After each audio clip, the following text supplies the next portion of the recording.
What's up, Yorgi? Let some people come in here.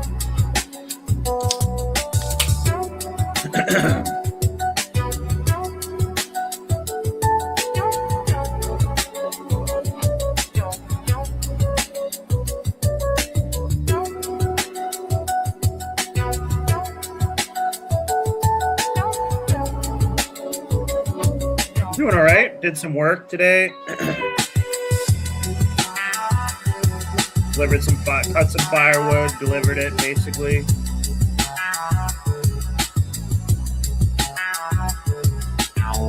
Just gonna let some people file in here. Then we'll talk about the wonderful world of mushroom, which I actually know a pretty good amount about actually. Ryan Tucker in here, Laughing Man, Yorgi. He's from Greece.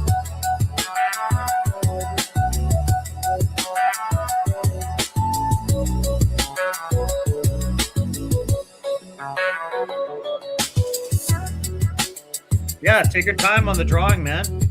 Appreciate it. We'll put it on the channel if you want, or put it on my wall or something. Evil Eddie made this music.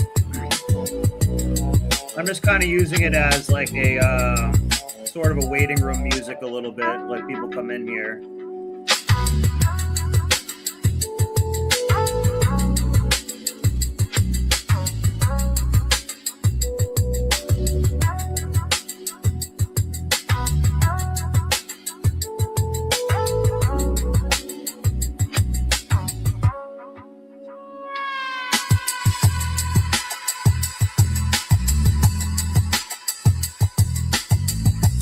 He also made this one too.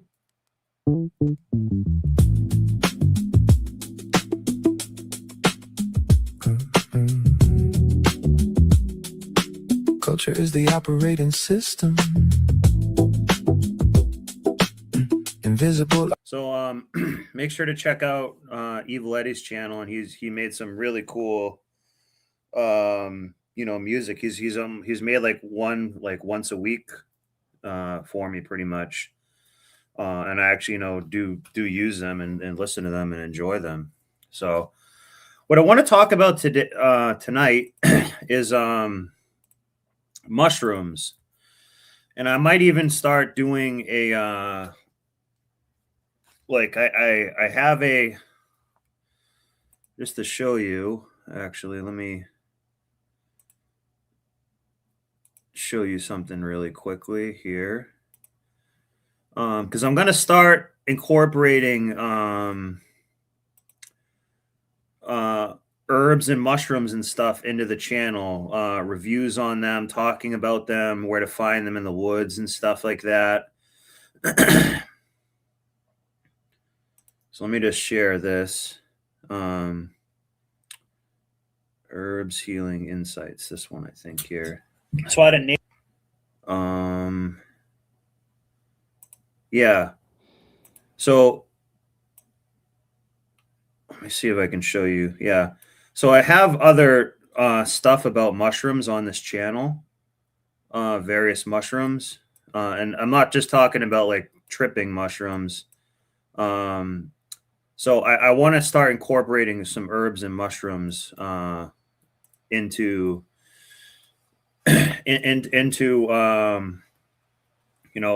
I may even do that for subscribers, and I might actually even start like sending them stuff in the mail too. Like I actually really want to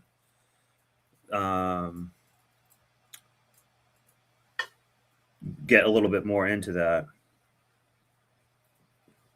So yeah, and I can give you some info on Amanita mushrooms too. First off, they're not illegal. So Amanita muscaria is the one that there's, we can even do like a whole show on that. And maybe I've even taken some tonight and I just didn't tell anyone yet. But no, So first thing about mushrooms is I didn't really plan a ton of this out, so I'm just gonna free flow through it. Yeah, my hands doing okay. I'm still was able to work and stuff, thank God. Um, and I didn't, bleed out, so that was bad.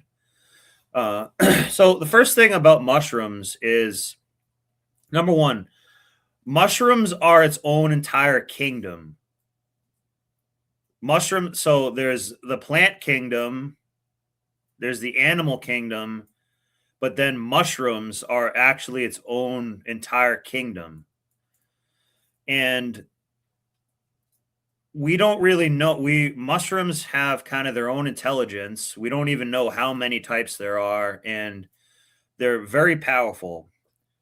Um, and they're kind of like how the earth recycles itself. So, like when dead trees fall into the woods, basically mushrooms begin eating the trees, and that's good. We want that. So, mushrooms are its own kingdom. Mushrooms also, yeah, Doug MPA's here too. And I can put the StreamYard link out too. So mushrooms are its own kingdom, and that's important. Mushrooms might have supposedly even come here from other galaxies. And the reason we can speculate on this is because spores, a mushroom is basically starts as a spore.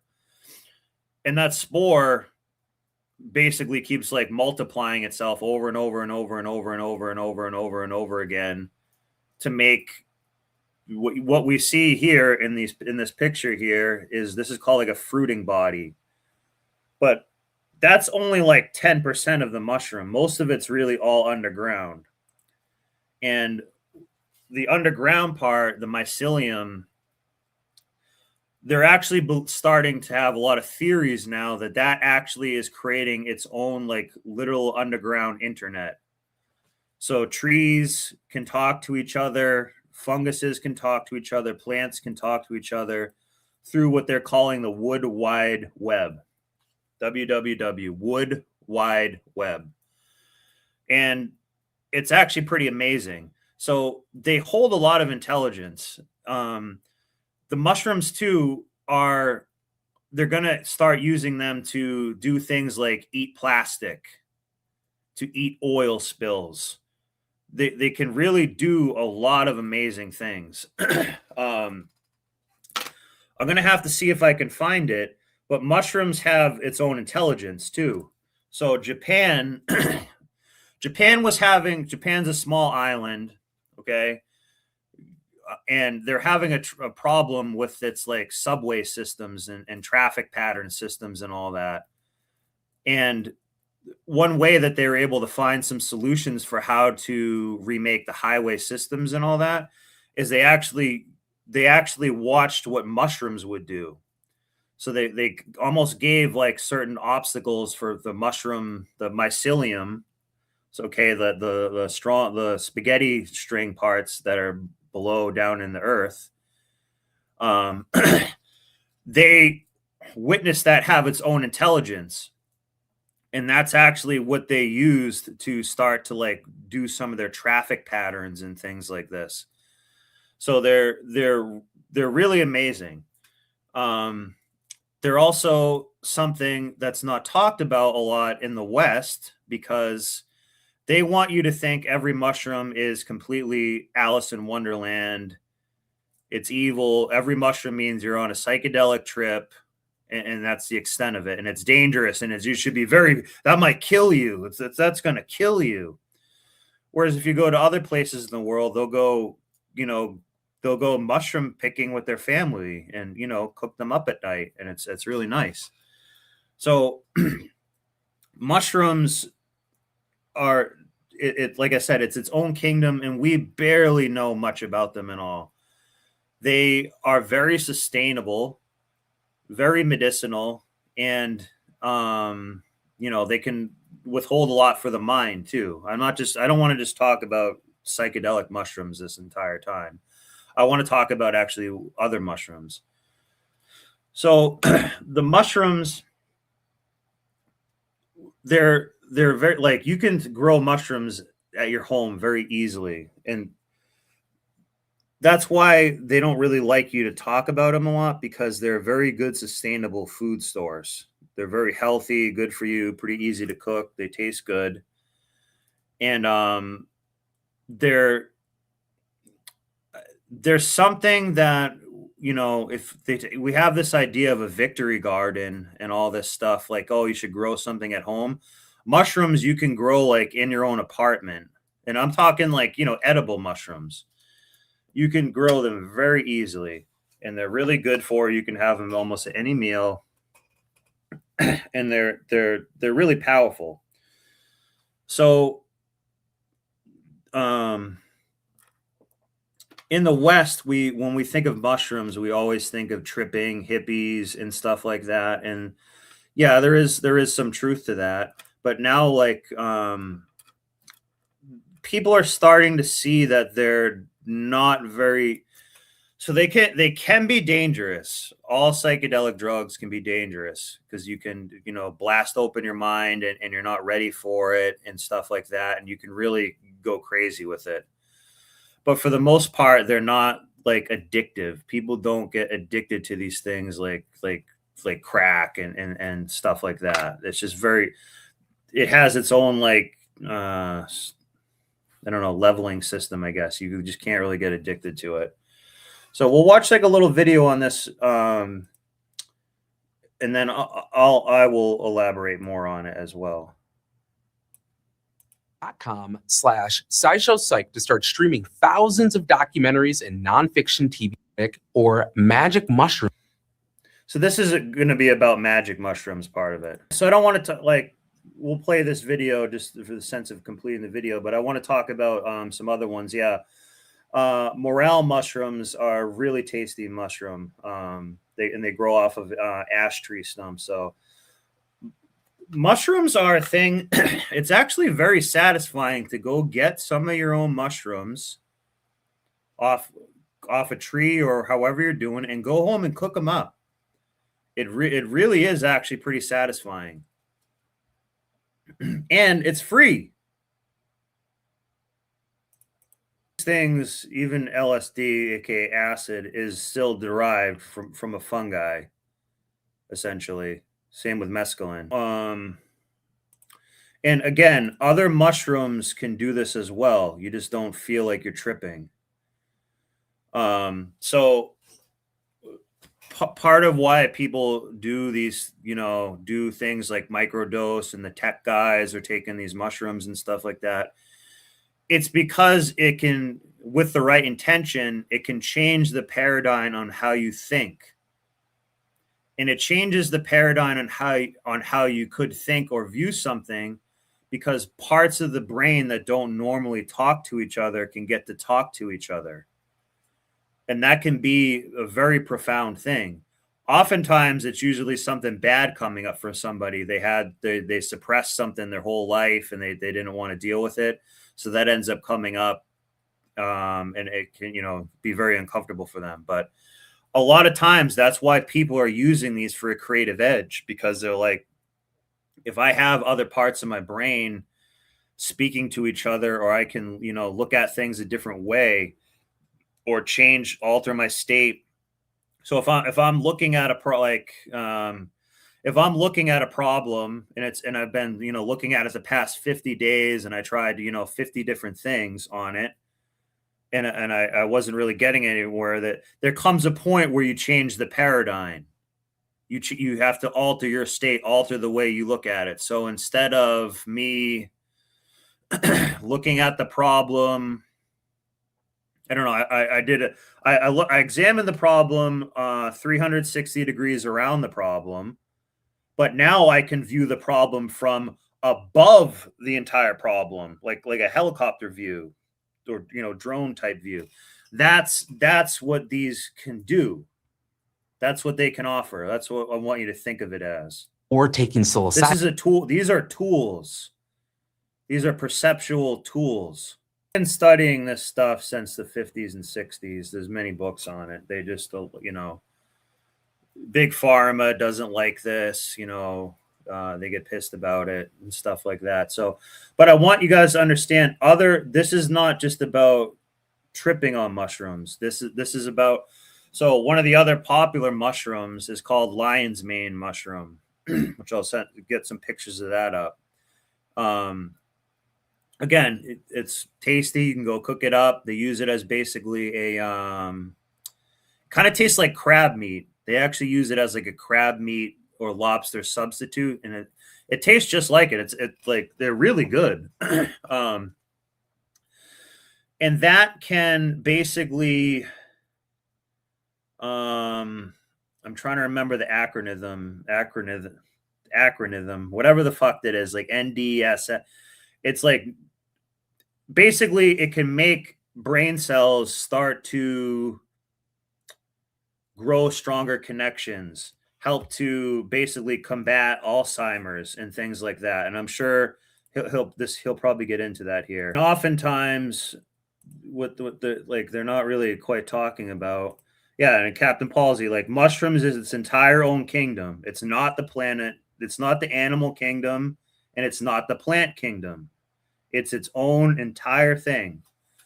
And probably here before humans are. They're actually, mushrooms are almost like a technology, basically. And I'll go into that a little bit later. They can actually hook mushrooms up to computers and do some pretty crazy stuff with it. Oh yeah. So sometimes what I'm trying to say here is this, it's not just all about neurochemistry with these people saying, oh, they have treatment resistant depression.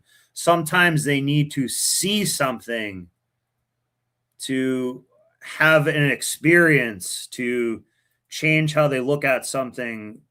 And that makes the depression go away because of a psychological shift. Not just like merely more chemicals, if that makes sense. Participants. Yeah, this is not medical advice or anything like that. This is just for entertainment purposes only, or psychiatric advice by any means. This is just entertainment. Preliminary. Instead of just going crazy with it. Well, in the yeah, there has been. They just keep it quiet. Like, you think they're not researching this stuff? You don't need a ton of money to also like research this stuff either. They just tell you that they need to. OGT put turkey tail is the best mushroom in my opinion. Yeah, turkey tail is very powerful. So I'm glad you guys have shown some interest in this, because I might start doing some videos on how to harvest certain mushrooms, what they're good for, and there's a lot of folklore behind them. Basically, and not just about like tripping. Like these are, these are like medicines. They really are. They're pretty crazy. So we'll play this a bit longer. Studies that have been done tend to be pretty small. Importantly, the clinical trials of psilocybin that have been done involve having a therapist present for the entire trip, and then more therapy in the days that follow. But it seems that research on psilocybin has a promising future, but only time will tell if it will go mainstream as a formal therapeutic. If you'd like to learn more about the fungus among us, you should check out today's sponsor, CuriosityStream. They're a subscription streaming service that offers. Hang on 1 second.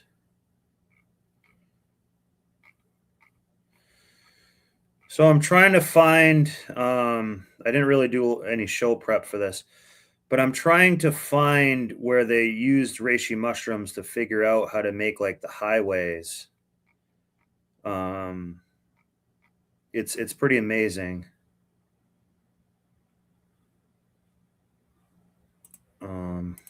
Thousands of documentaries and Sorry about that.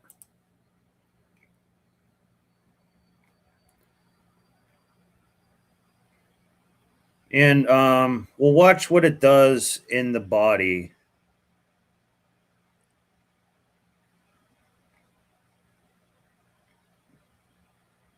Yeah, one of these right Small here. study has examined the effect on the brain of. So this is going to show how it makes it talk to different parts. The psychedelic ingredient in magic mushrooms. Researchers took 30 MRI scans of the brains of 7 participants before during and 3 weeks after a psychedelic trip on psilocybin. They found the brain disconnects from its typical pathways and reconnects to different parts of the brain. Those new pathways may be responsible for the success of some psychedelic drugs in treating mental health disorders like anxiety. Why don't they actually show the pictures of it? They're just showing you like going around. Oh my god. Anxiety and sorry, I thought that was going to show us more of it. But I want to make sure that I speak on this and not just viewing what other people do.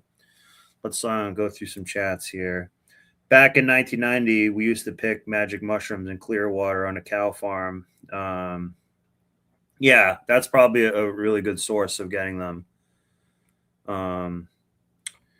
Who else was talking about? Yeah, so they're talking about cordyceps mushroom in that. Cordyceps mushroom is like basically a parasitic mushroom that well, actually, I can actually show you that because like we don't really value the mushrooms and stuff here like they do at other parts of the world. What was that one called again?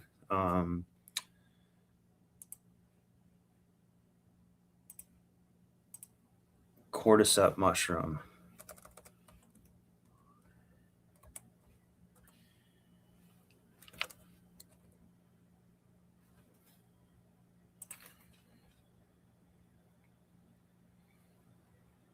Yes, yeah. Incredibly, 80% of all insects live in jungles. Few are more successful than the ants. There can be 8 million individuals in a single hectare. But so this is where The Last of Us got this game, so that game, The Last of Us, that zombie game theme, it came from them taking this idea about this mushroom, but this is actually pretty amazing. So just this will be related to what we're talking about. Jungle ants don't have it all their own way.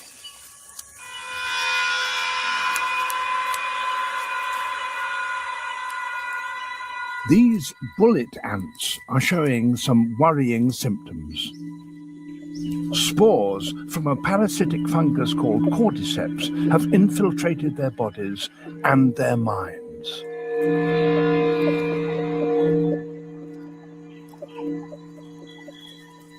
Its infected brain directs this ant upwards.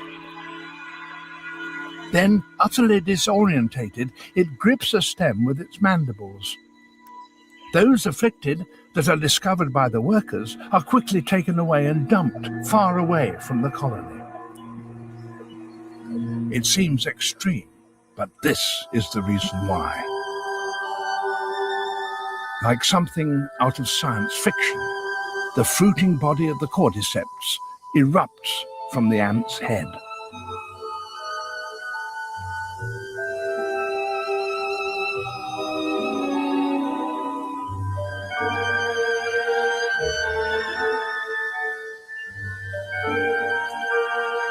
It can take 3 weeks to grow, and when finished, the deadly spores will burst from its tip. Then any ant in the vicinity will be in serious risk of death. The fungus is so virulent it can wipe out whole colonies of ants. And it's not just ants that fall victim to this killer. Yeah. There are literally thousands of different types of cordyceps. So these are very powerful mushroom. In fact, in the 90s, so these are mostly from China, Nepal, places like that. So in the 90s, they started giving these to their running athletes, the people doing the sprinting and shit like that in the Olympics. And they were actually kicking so much ass that they actually thought that they were doping and taking illegal drugs and all that. And they said, nope, we're giving them these cordyceps mushrooms. So these cordyceps mushrooms help your body have kind of like more oxygen all the time. Cordyceps fungi, and remarkably, Each specializes on It just just looks really crazy, but you know. one species.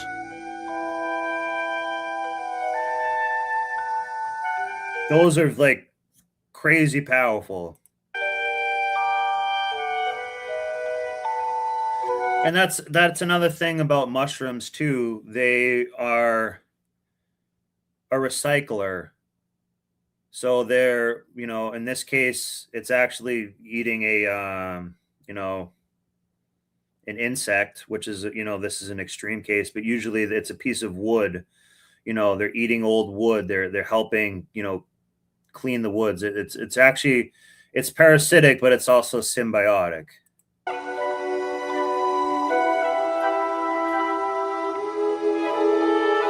Yeah, and this is called cordyceps. Very powerful, very healing mushroom.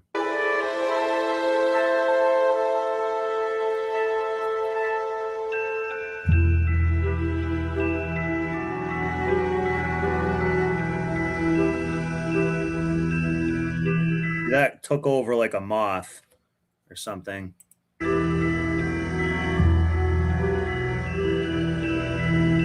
But these attacks do have a positive effect on the jungle's diversity, since parasites like these stop any one group of animal getting the upper hand. The more numerous a species becomes, the more likely it will be attacked by its nemesis, a cordyceps fungus.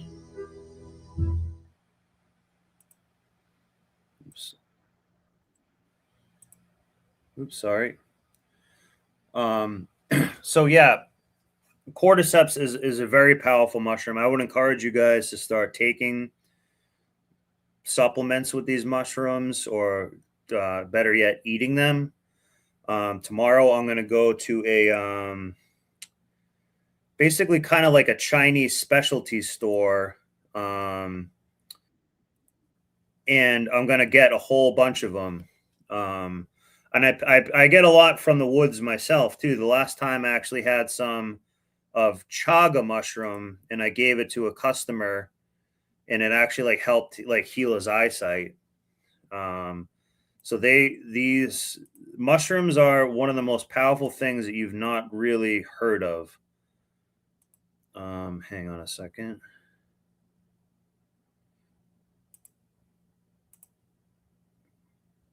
We'll watch this guy's take on it. But I'm going to end up doing some of my own videos on these too.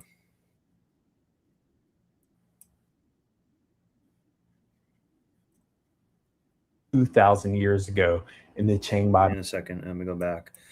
So yeah, good places to buy these type of things are probably not your regular grocery store.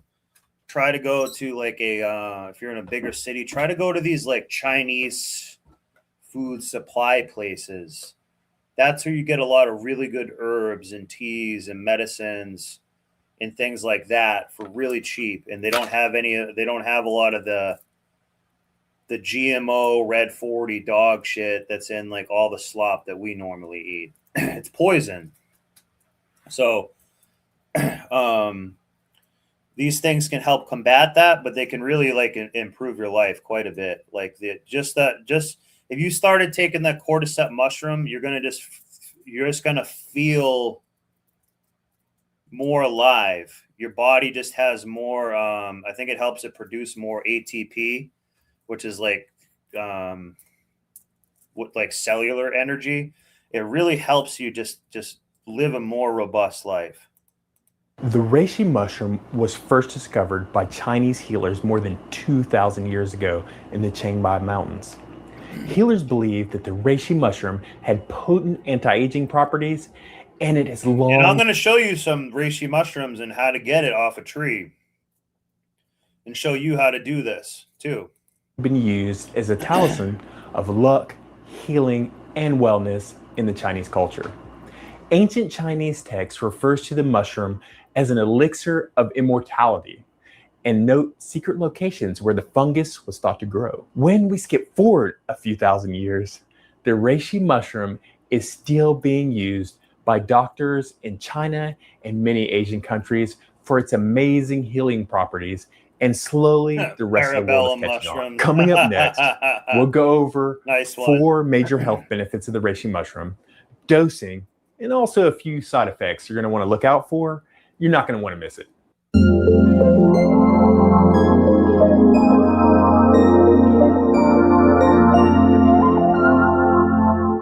Okay, let's jump right into some of them.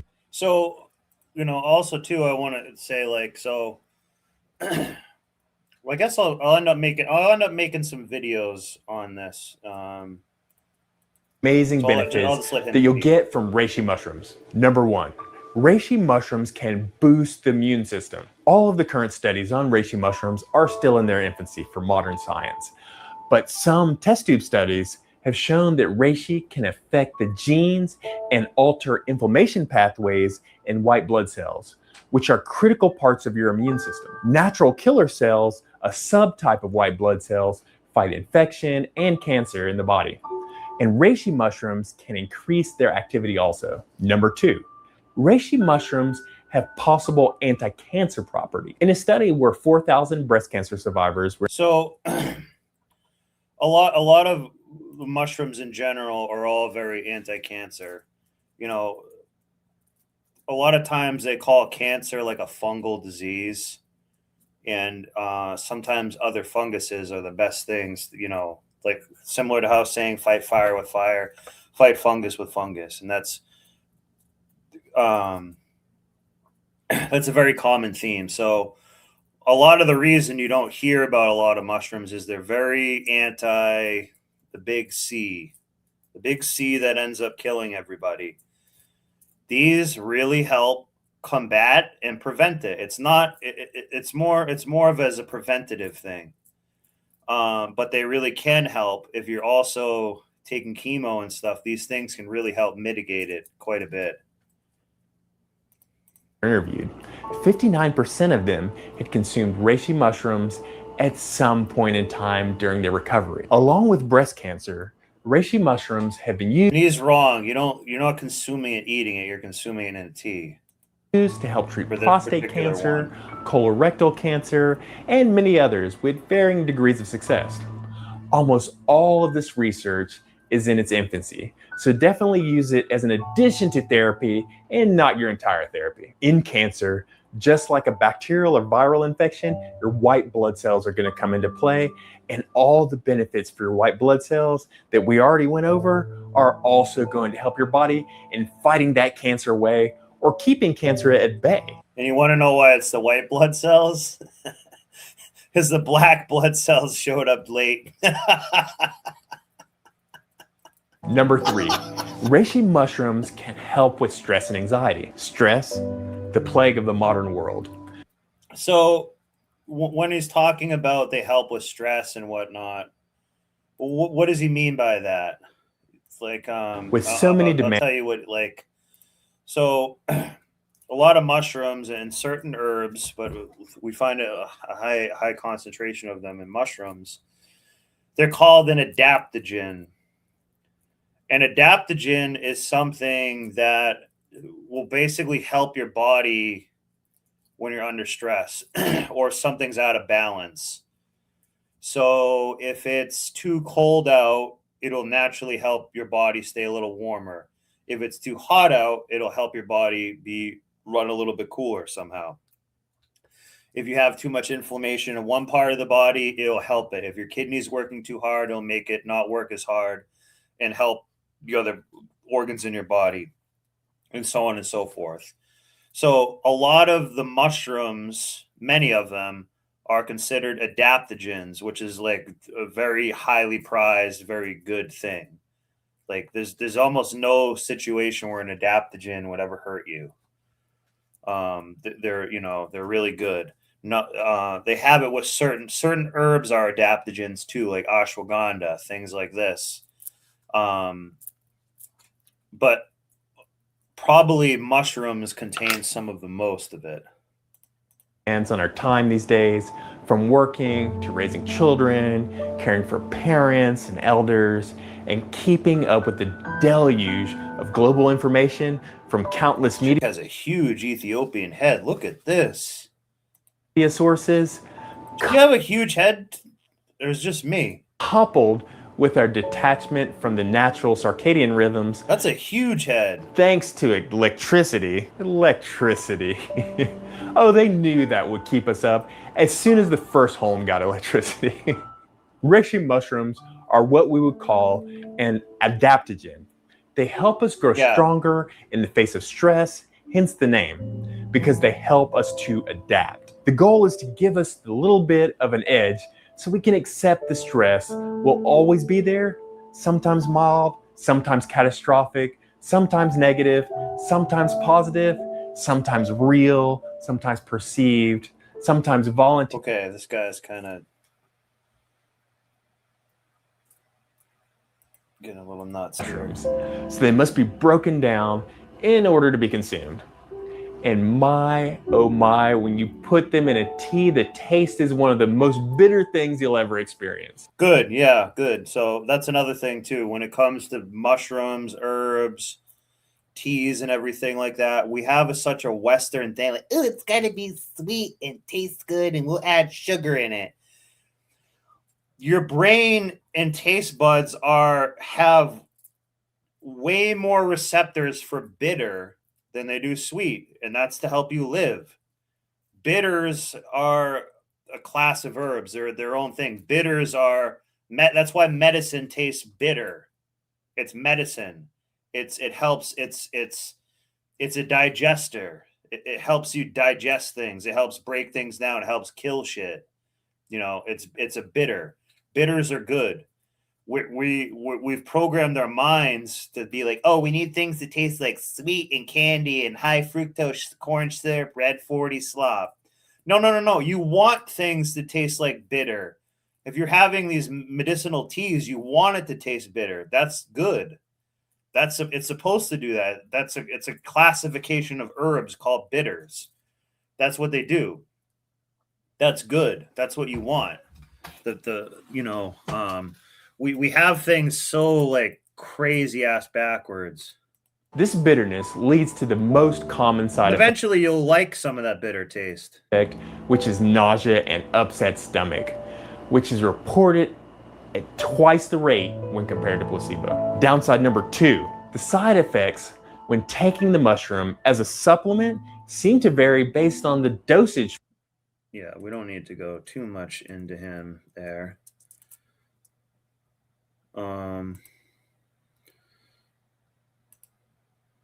Let me get out of this for a second. I'm just going to leave this on as a background thing here. Let me put the StreamYard link up. If anyone has any experiences, mushrooms they want to talk about, you're more than welcome to speak about it. But so mushrooms could have also come from space as well. Let me actually show you the stoned ape theory right now.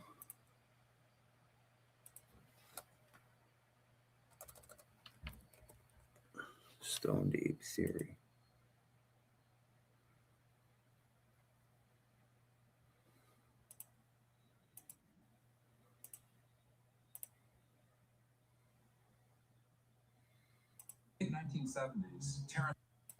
In the late 1970s, Terence McKenna and his brother Dennis McKenna. In fact, so when he's saying this culture is your operating system, see how this says culture OS? That's what I'm talking about, basically, similar to what he was talking about. That proposed and stoned In the late 1970s, Terence McKenna and his brother Dennis McKenna were the first that proposed the stoned ape hypothesis. It is known now that 22 primates, 23 including us, consume mushrooms. And the idea is our ancestors, they came out of the trees and went across the savannah, would be tracking animals that were pooping. Well, in the subtropics, the most common mushroom coming out of those cow patties is Phlogiston cubensis. They put magic mushroom. Same thing that'll grow up from the cow shit, essentially. That mushrooms and other psychedelics do. And that's where the term is, this is good shit. That's where that actually comes from. reliably is they induce synesthesia. Synesthesia is the perception of one sensory modality in another, hearing colors, for example, or seeing music.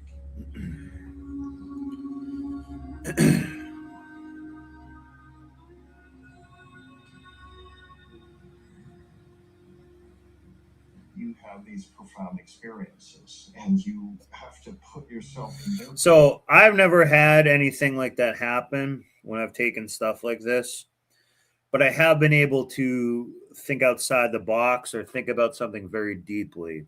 Place. So not everybody has this type of experience he's talking about. Imagine what the impact of such an experience must have been on an early hominid. These magic mushrooms open up the floodgates of information you receive.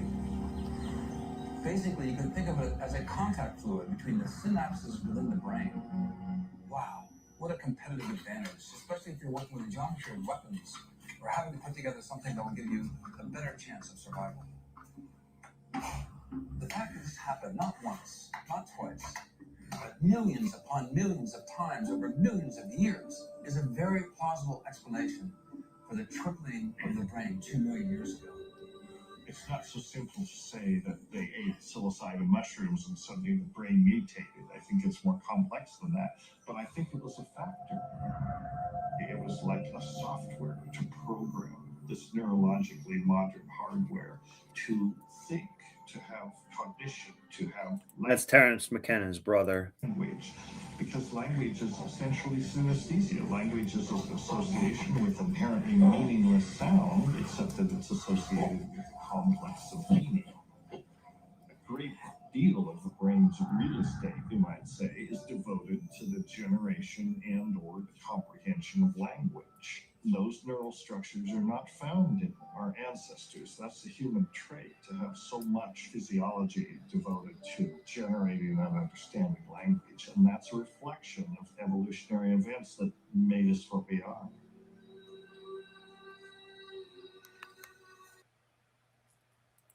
Oops. Se- Um, so also too, we think that what's up, Keyshawn Jones?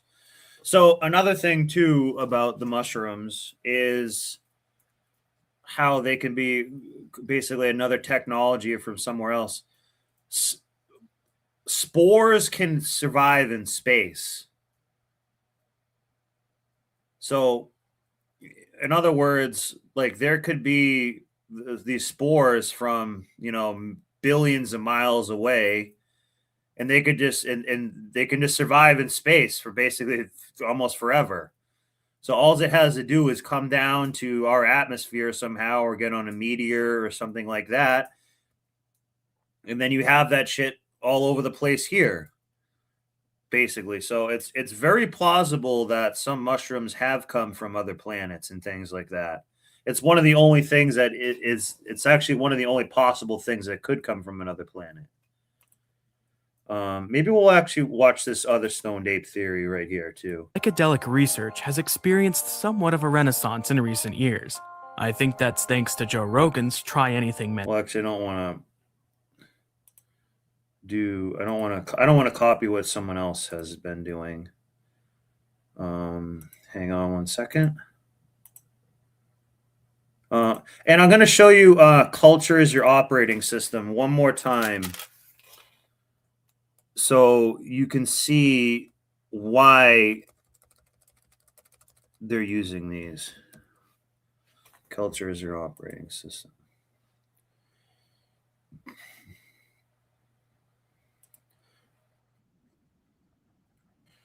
Let me share the screen here.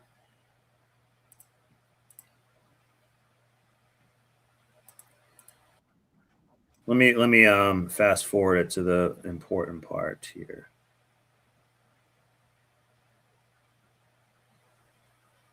Yeah.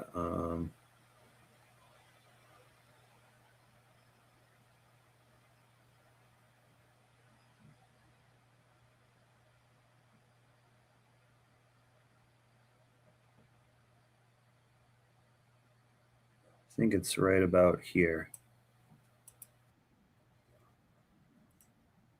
For this phrase, culture is your operating. Yes, perfect, Simon. I found it. But because I So this is another thing what they're talking about mushrooms here, okay?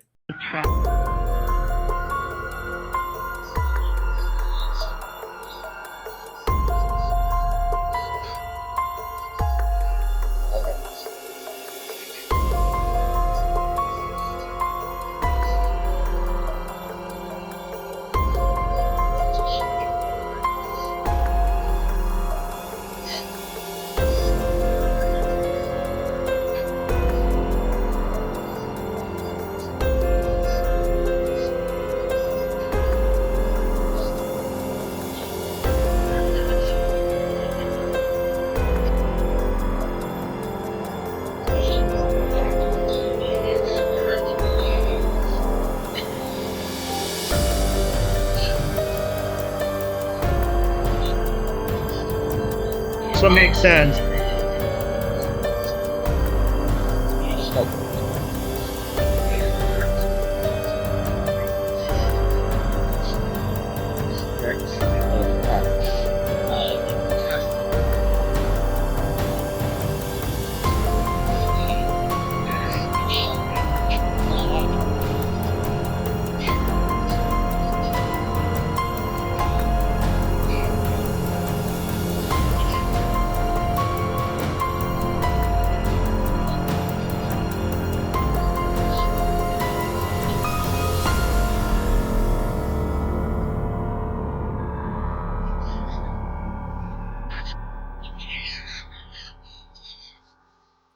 So what he's talking about here, clear some space on your disk. This is actually pretty powerful.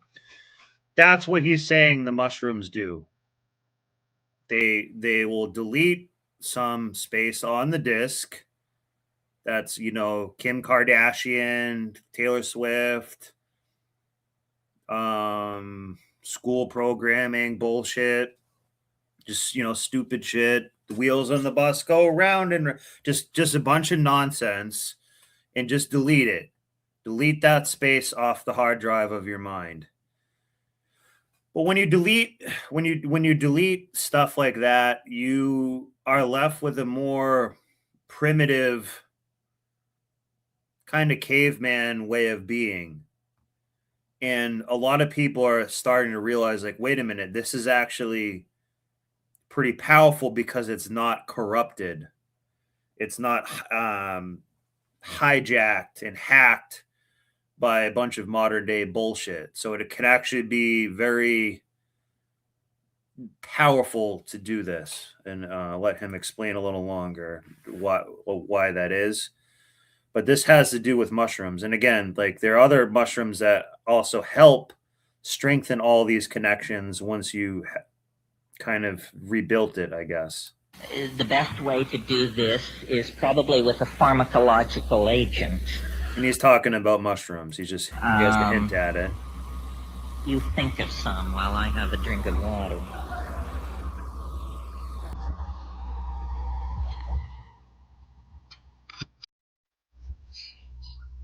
That's what we're talking about.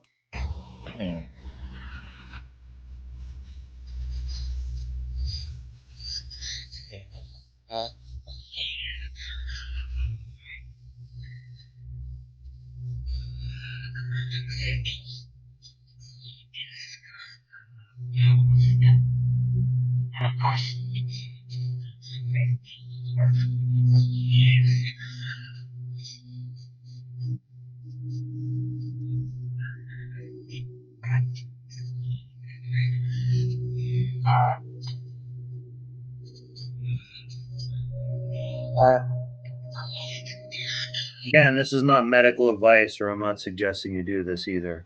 Will immediately be downloaded, unstuffed, bin hexed, implemented, installed, run, and you will find yourself with an entirely different head. Now, shamans have always... So, again, that's just another look at one aspect of mushrooms. I didn't want it to be fully just about psychedelic mushrooms. They're used in, I'm trying to find some tech. Yeah. Yeah, so culture is your operating system, and put a 1 if that makes sense to people, if they're kind of getting what that is. So essentially, I'll let it play a little longer. Known, though they may not have used the kind of language I'm using here. Shamans have always known this trick. What trick? It has 2 facets. First of all, that culture is an operating system. That's all it is. And that the operating system And that's what I keep talking about all the time. can be wiped out and replaced by something else. So, in essentially, what's going on among shamans... And this is where Terence McKenna is wrong. It can be a little bit, but you have to come back. The culture runs everything. You can't just be a hippie in the woods all the time. It doesn't work. Those who resort to them for curing and counseling and so forth is somebody's running a slightly more advanced operating system than the customer. And this is what Elon Musk and Neuralink, they're going to try to do this and say, like, no, we actually have the real shit now. Shaman is in possession of certain facts about plants, about animals, about healing, about human psychology, about the local geography, about mojo of many different sorts that the client is not aware of. The client is running culture light. The shaman paid for the registered and licensed version of the software and is running a much heavier version. So in other words, what he's suggesting is when you go to bring your car into the shop, okay, and you let's say you have an Audi A4 and you're having problems with it, and you try it at your yard, you're in your yard trying to look at it as best you can, you're checking fluids, checking shit like that, and you hook it up to your like little car scanner thing that goes to your phone, and but what you have to go to the dealer to get the big daddy one, the one that knows all the shit, the one that costs freaking 15 grand to scan all the stuff because they're gatekeeping it. That's basically what he's talking about here. He's suggesting that's what shamans are. Software than the client. I think we should all aspire to make this upgrade. It's very important that you have all the bells and whistles on your operating system. Otherwise, somebody is going to be able to get a leg up on you. Well, what's wrong with the operating system that we have? Consumer capitalism 5.0 or whatever it is. Well, it's dumb. It's retro. It's very causing us to kill each other. It's causing us, to just give all our money to the people in small hats. Competitive. It's messy. It wastes the environment. It wastes human resources. It's inefficient. It runs on stereotypes. It runs on a low sampling rate, which is what creates stereotypes. Again, modern culture, Western culture and whatnot. So that's that's his suggestion of how to do it. So again, this was in the 90s. Terence McKenna is talking about, and make no mistake about it, Terence McKenna and his brother are kind of Ivy League elites that were at Harvard and shit like that, and they just got to travel the world, kind of getting high and studying with these tribes and all that, which is cool. They did do some good stuff, but you can't just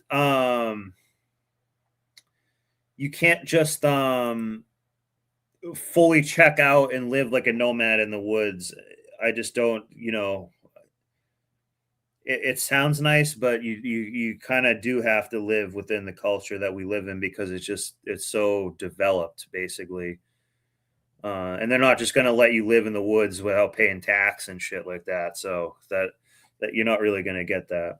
Captain Palsy writes in, I am interested in Neuralink because of my nerve problems. I don't trust them though. So, Captain Palsy, Dr. Joe will give you a couple of things you can do for the nerves. Or I'll show you about it. And actually treating it with mushrooms. But we'll let this play a little longer. Low sample rates make everybody appear alike, when in fact the glory is in everyone's differences. And the current operating system is flawed. It actually has bugs in it that generate contradictions. Contradictions such as we're cutting the earth from beneath our own feet. We're poisoning the atmosphere that we breathe. This is not intelligent behavior. This is a culture with a bug.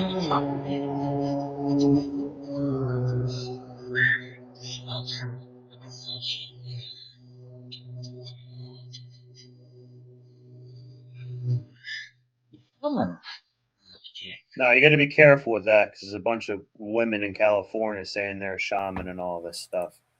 So that's why Evil Eddie had made this thing, Snowboard Joe, Culture OS, Culture Operating System, and that's part of breaking it down.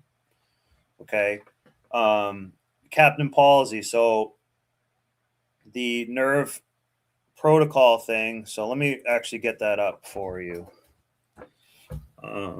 And I've actually done this, and I didn't have nerve problems as far as I know, but it's a cheap thing that you could try. And it will be related to what we're talking about.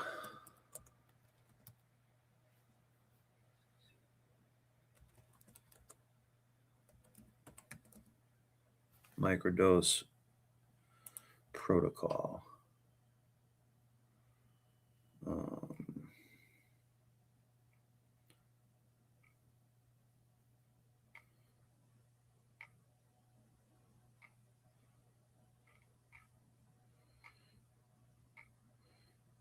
Microdose protocol, nerve damage.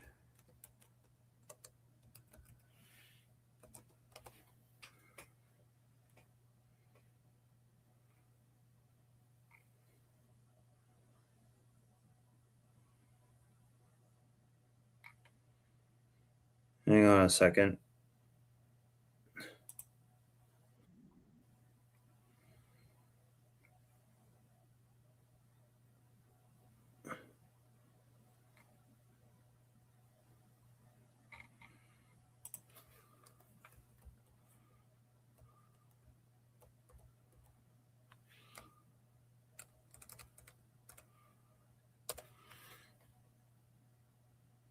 Hang on a second. I'll play this actually while we wait for a second. But this is basically talking about the same thing. Please hold. I got to look out something.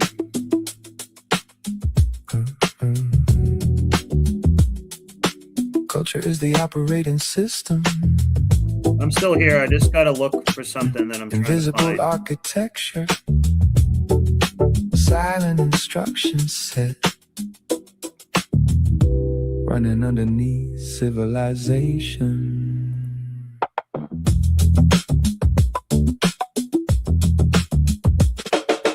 Culture is the operating system. Quiet in the background while the world keeps spinning. Invisible patterns shaping every instinct. Most people never stop long enough to think.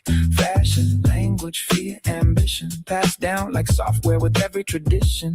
Everybody syncing to the same transmission. Calling it freedom while obeying the system. Children inherit unfinished code. Learning what to value before they grow old. What to worship, who to blame. Who deserves comfort, who deserves shame. Invisible lines, invisible walls, invisible pressure shaping us all. Invisible code inside every role, quietly directing the modern soul. Culture OS, running smooth through the mind. So we'll talk. I want to show you this lion's mane one right here. You get older, your brain doesn't maintain itself the way it used to, and mushrooms could be a key to keeping your brain healthy. People have known about the medicinal value of mushrooms for centuries, and academic research, mostly on lion's mane mushrooms, seems to support the generational knowledge on the topic. Through studies in individual cells, in rodents, and in humans, scientists... But hang on a second, Captain Palsy. So what I was trying to find where it was written out, because you said you had some nerve damage. So you can make kind of your own Neuralink thing. So this Paul Statements guy is saying to do, I'll actually type it in here. So fungi, okay, plus, well, I'll let this play and type it out at the same time. Have found that specific compounds in lion's mane mushrooms stimulate nerves and brain cells to grow and keep them alive longer. And labs across the world are now uncovering some important clues as to why mushrooms can be so beneficial. Under usual circumstances, many different cells in your body, including neurons and other brain cells, grow and survive thanks to the work of nerve growth factors. These are proteins that your body makes, which bind to receptors on those cells and initiate a whole cascade of signals, ending in either the cell's death or growth. So nerve growth factors are really important in keeping your cells alive and well. And scientists have figured out that extracts of lion's mane mushrooms stimulate cell growth by making those growth factors better at their job. They basically tell your body to make more nerve growth factors so they can initiate more growth. For example, when scientists... Yeah, so, but for Captain Palsy, so this is what, I have done this, and this is going to be your own Neuralink thing that you can do. And you can get, these mushrooms and microdose stuff. You can even, they're becoming very easy to acquire. And they can have them. And in fact, I actually can send you a website where I can help you acquire some of these. If you're in the United States. So, as you said, you had Captain Palsy says, I am interested in Neuralink because of my nerve problems. I don't trust them though, and I don't blame you. But you can do your own Neuralink upgrade, okay? You're going to do, so every third day, you're going to take the microdose of the shrooms, okay? And you're going to have vitamin B3, which is also called niacin, dirt cheap. And then you have also lion's mane mushroom, which is this video is about. And they say that really helps with neuropathy, nerve damage, things like that. It really helps it. Vitamin B3 is very cheap. It's called niacin. It's in a lot of energy drinks. It actually kind of gives you sort of like a buzz. Like if you go to look at, like, here's an energy drink that I have right here in my hand. And yeah, the level of niacin is 130% of what it needs to be. So they, try this, and that will be like literally your own Neuralink upgrade thing. And I've done this. It's safe. I've done it. I'll probably do it again in the future. But when you compare it with this lion's mane mushroom, your brain, it can really help to heal a lot of neural connections, but that can also prevent things like Alzheimer's and a bunch of mental decline down the road. Exposed adrenal cells from rats to the lion's mane extracts, they found that the cells grew more. And not just more than cells that didn't get any mushroom. And again, they thought this was impossible. Like 10 years ago, they thought this was impossible. But even more than cells that were exposed to natural amounts of nerve growth factors. So mushroom extracts stimulated growth in those cells better than what they are exposed to in a healthy living rat. And that happens because they both stimulate activity in those nerve growth factors and mimic them using compounds called hericenones to produce similar growth on their own. So they not only stimulate growth factors. So this is a class of mushrooms. You don't just need this one lion's mane. There's another one called comb tooth that I've had before, which looks very similar to this. And it was growing on, I was doing some tree work at my neighbor's house and I saw it growing on a log. It was about this size. And I went and cooked it with some coconut oil and butter. It was probably the best meal I've ever had in my life. And my stomach felt like amazing for like 2 days. These can be really tasty. Again, this lion's mane one is one that they also use as like a crab meat substitute or lobster meat. It tastes just like it. It's very, very tasty. So, you know, I don't want this to all just be about psychedelic mushrooms here. But if you mix this with the psychedelic mushroom, they're saying that. So they're suggesting, when I was saying earlier, that like the whole point people take these is different parts of your brain can speak to each other that normally don't. Well, this helps make a bridge or a tunnel for them a little bit easier. You can find lion's mane capsules in any, yeah, they're becoming much more popular now. Yeah. But they also simulate growth They're actually making a lot of like mushroom coffees now, which are pretty cool. I like those a lot. factors. Through I've those read a lot of books on these. I'm going to start really doing, but I want to show you how to take them from the woods and stuff like that, because it's satisfying to go get some of these and cook it up. methods, lion's mane mushrooms help brain cells grow bigger, extend outward to interact with other cells, and stay alive. And all those cellular benefits can translate to better brain function. A 2017 collaboration across Switzerland, Italy, and Slovenia found that supplementing mouse diets with lion's mane mushrooms for 2 months improved their memory. In that study, mice were fed mushrooms for 2 months and then observed as they performed a commonly used memory test. The mushroom-eating mice were drawn more toward new things, which suggested that they remembered the old stimuli better than mice that didn't eat a mushroom-enriched diet. So sometimes the data really does add up, because the experiments on cells in dishes lined up nicely with experiments on mice. Lion's mane mushrooms increased the creation of new cells in the hippocampus, the memory center of the brain. Like, that's huge, guys. That's a big deal. And Big Pharma doesn't want you knowing about this type of stuff. They don't like this. Why? Because this grows off a tree. And you could grow it, and you're not even you don't even need a victory garden. You can grow it like out of a freaking like cardboard box, basically.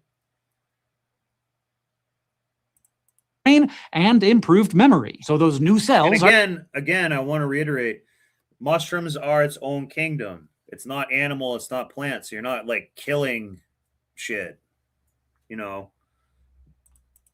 Doing things. The same study found that mushroom consumption was also associated with brain cells in the hippocampus being more active and releasing more neurotransmitters. So brain cells were not only growing more to reach out and connect with more cells, but also actively communicating more with other cells. Now, in addition to apparently improving growth and communication, there's also evidence that some of these mushroom compounds may help your brain cells live longer. In brain cells and the brain's immune cells, there's an enzyme that causes inflammation and often leads to cell death. A Korean study on mice published in 2019 found that a low dose of lion's mane mushrooms decreased the number of brain cells expressing that enzyme, providing an anti-inflammatory effect in keeping those cells. But again, what if you start megadosing this stuff?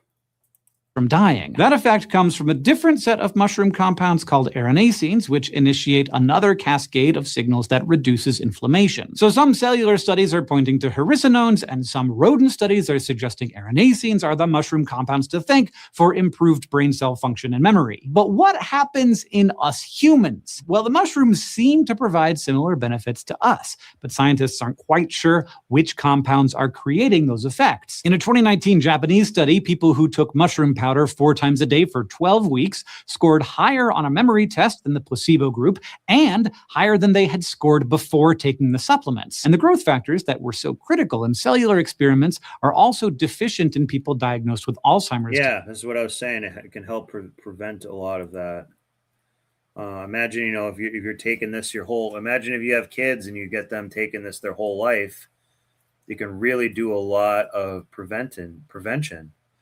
And again, this is something that you can like go find in the woods for no money and have fun getting it.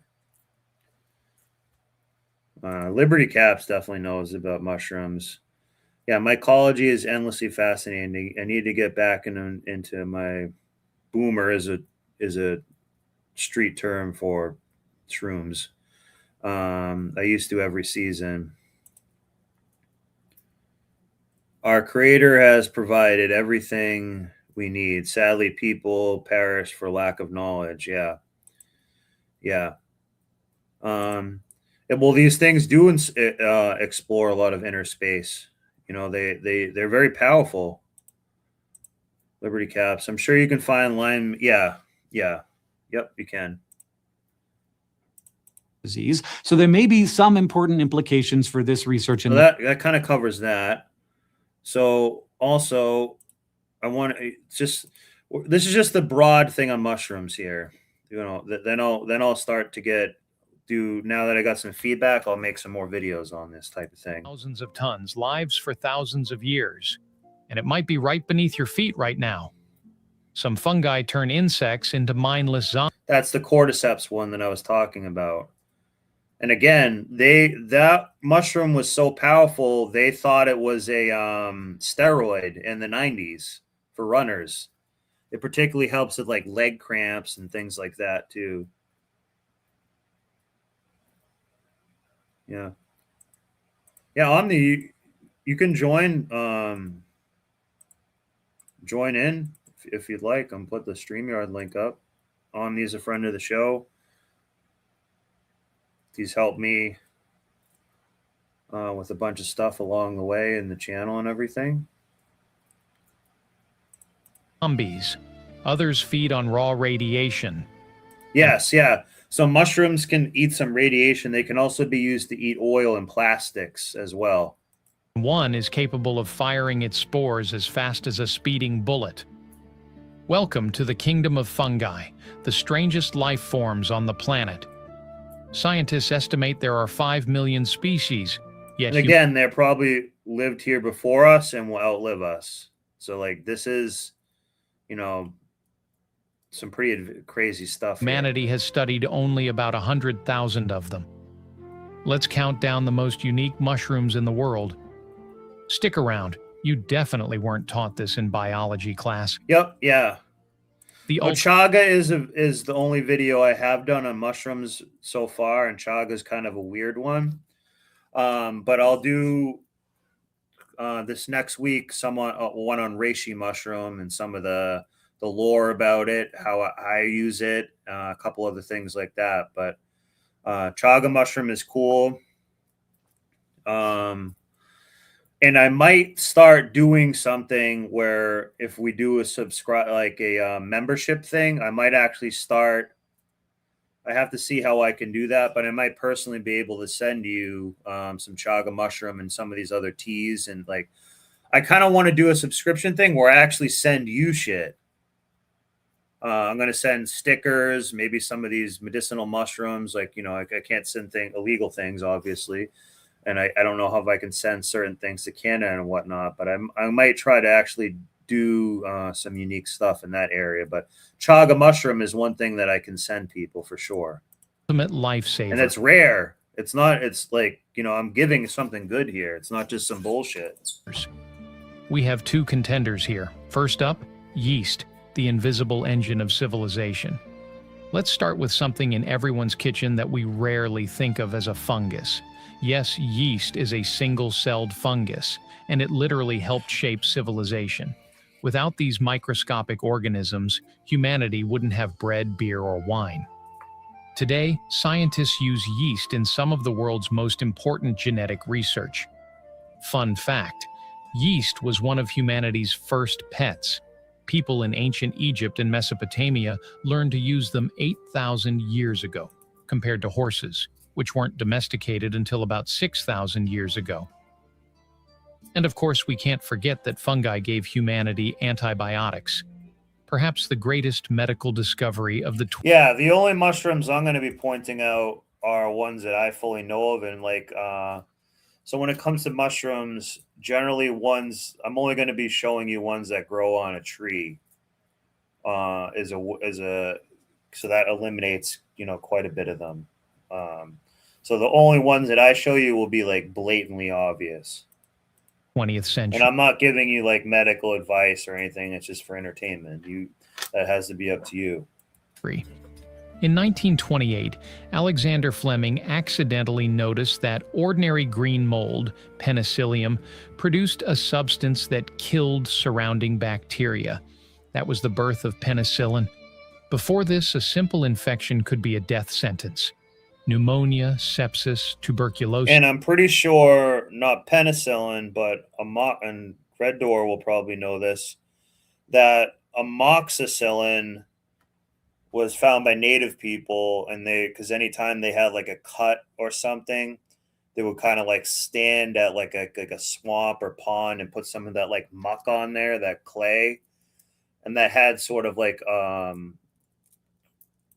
antibiotic type effects basically, and that is kind of where I think amoxicillin came from. I think amoxicillin basically came from that, but Red Door will probably know. These killed millions, but fungi changed medical history forever, saving hundreds of millions of lives. You thought bamboo grew fast? Think again. The common stinkhorn is the fastest growing fungus in the world and holds a Guinness World Record. It can grow up to 5 millimeters per minute. You can literally watch it grow in real time without a time lapse.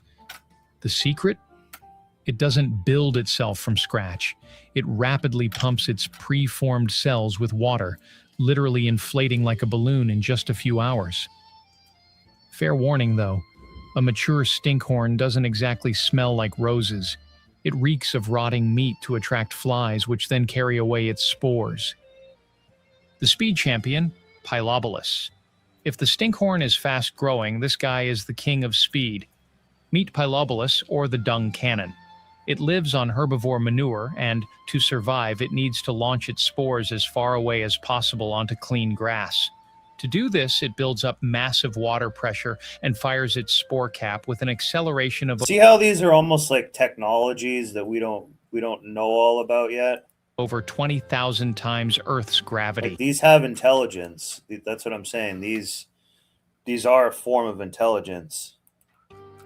That's comparable. They're amazing adapters. These can survive. A lot of these spores can survive in space. To the acceleration of a bullet We leaving a gun. We can't survive in space. They can. The most terrifying, bleeding tooth fungus. This fungus looks like it escaped from a horror movie or got lost in Alice in Wonderland. It's often called the bleeding tooth or strawberries and cream. Young specimens exude a thick red liquid through their pores. Don't worry, it's not blood. It's a sap containing an anticoagulant, a substance that keeps blood from clotting. It's not poisonous, but we definitely don't recommend a taste test. Yeah, and I think we have like the same amount of genes and stuff like as like a worm. Like we're not like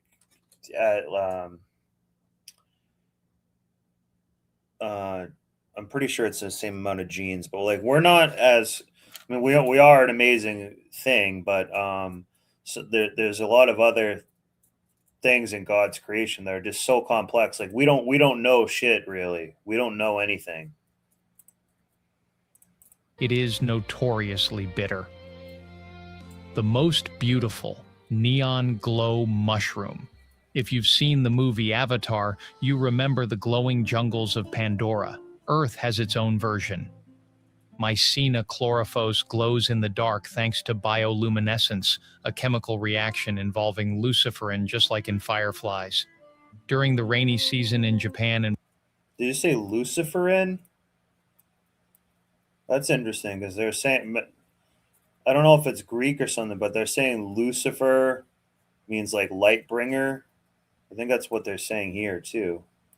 Let's listen to that again. Glowing jungles of Pandora. Earth has its own version. Mycena chlorophyll glows in the dark thanks to bioluminescence, a chemical reaction involving luciferin just like in... Luciferin. Huh. I'm going to actually look that up right now. Luciferin. Chemical.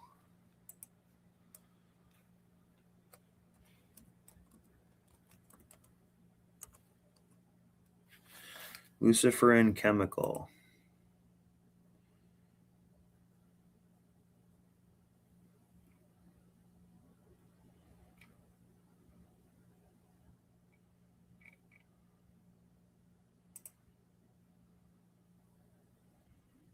Hang on a second. Side note.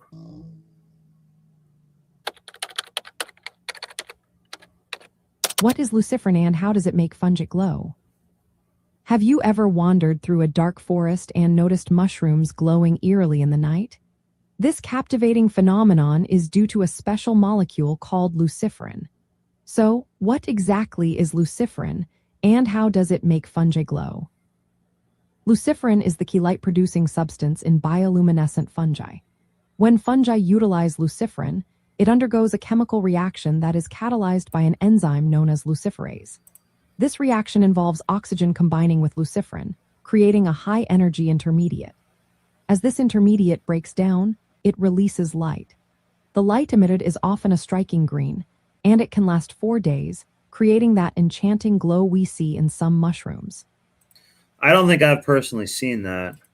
The process begins with I have heard of it, though. luciferin, which is chemically related to caffeic acid, a common metabolite found in plants. The luciferase enzyme in fungi oxidizes luciferin by adding oxygen to it. This forms a molecule called an alpha-pyrone endoperoxide. This intermediate is unstable and eventually decomposes, producing an excited molecule known as oxaluciferin. Oxaluciferin, wow. When oxaluciferin returns to its normal energy state, it emits photons, which are particles of light, resulting in that visible glow. Interestingly, the bioluminescent system in fungi is genetically encoded and relatively simple compared to other organisms. It only requires a few enzymes to convert caffeic acid into luciferin and then produce light. This creates a neat biochemical cycle. I was trying to find some weird coded language about something, I guess. I don't know. I was kind of off The on a little oxaluciferin rabbit produced hole. can be broken down back in. I think that kind of covered it. And fireflies. During the rainy season in Japan and Brazil, these tiny mushrooms put on a real light show, glowing with a steady pale green neon light. The unstoppable Chernobyl's radioactive mold. While every living thing runs away from lethal radiation, this guy says, "Oh, free food," inside the ruins of the Chernobyl. Yeah, so they're going to start to use some mushrooms can be used to eat plastics, eat radiation, eat oils, things like that. Another thing I want to cover on this show too is going to be something called zeolites, which they use to help clean up Chernobyl, and it's not a fungus, it's a mineral, but it's some pretty amazing stuff. Chernobyl nuclear reactor, scientists found a black mold that doesn't just survive high radiation, it feeds on it. It uses melanin, the same pigment that helps protect human skin from UV radiation. Well.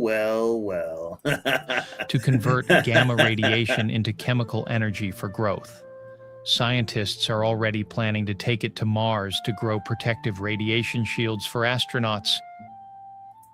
See, and a lot of this stuff here, if someone is like, so Lucifer can also just mean light. Okay, maybe I'm overthinking it a bit. But when we see all these complexities in nature and all this other stuff, that's what makes me believe that there's a creator, there is a divine design to a lot of things, because it's just so complex and so crazy that that you start to you I don't know, you just start to see how amazing it is, and you're like, something that was so crazy, there has to be a God that created it. I don't think it's just a bunch of mistakes. Luciferin, from Latin Lucifer, life bearer. It's a generic term for light emitting compound found in organisms. Okay, yeah, Lucifer can just also mean light too. So I don't know, I just thought it could be interesting to look at. The ultimate nightmare, the zombie ant fungus. Which is cordyceps. See how they try to make you scared of something that's good for you?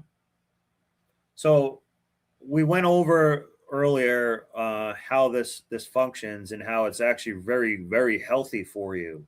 The Last of Us. But now they're making it like this to make you scared. This is to make you scared of it.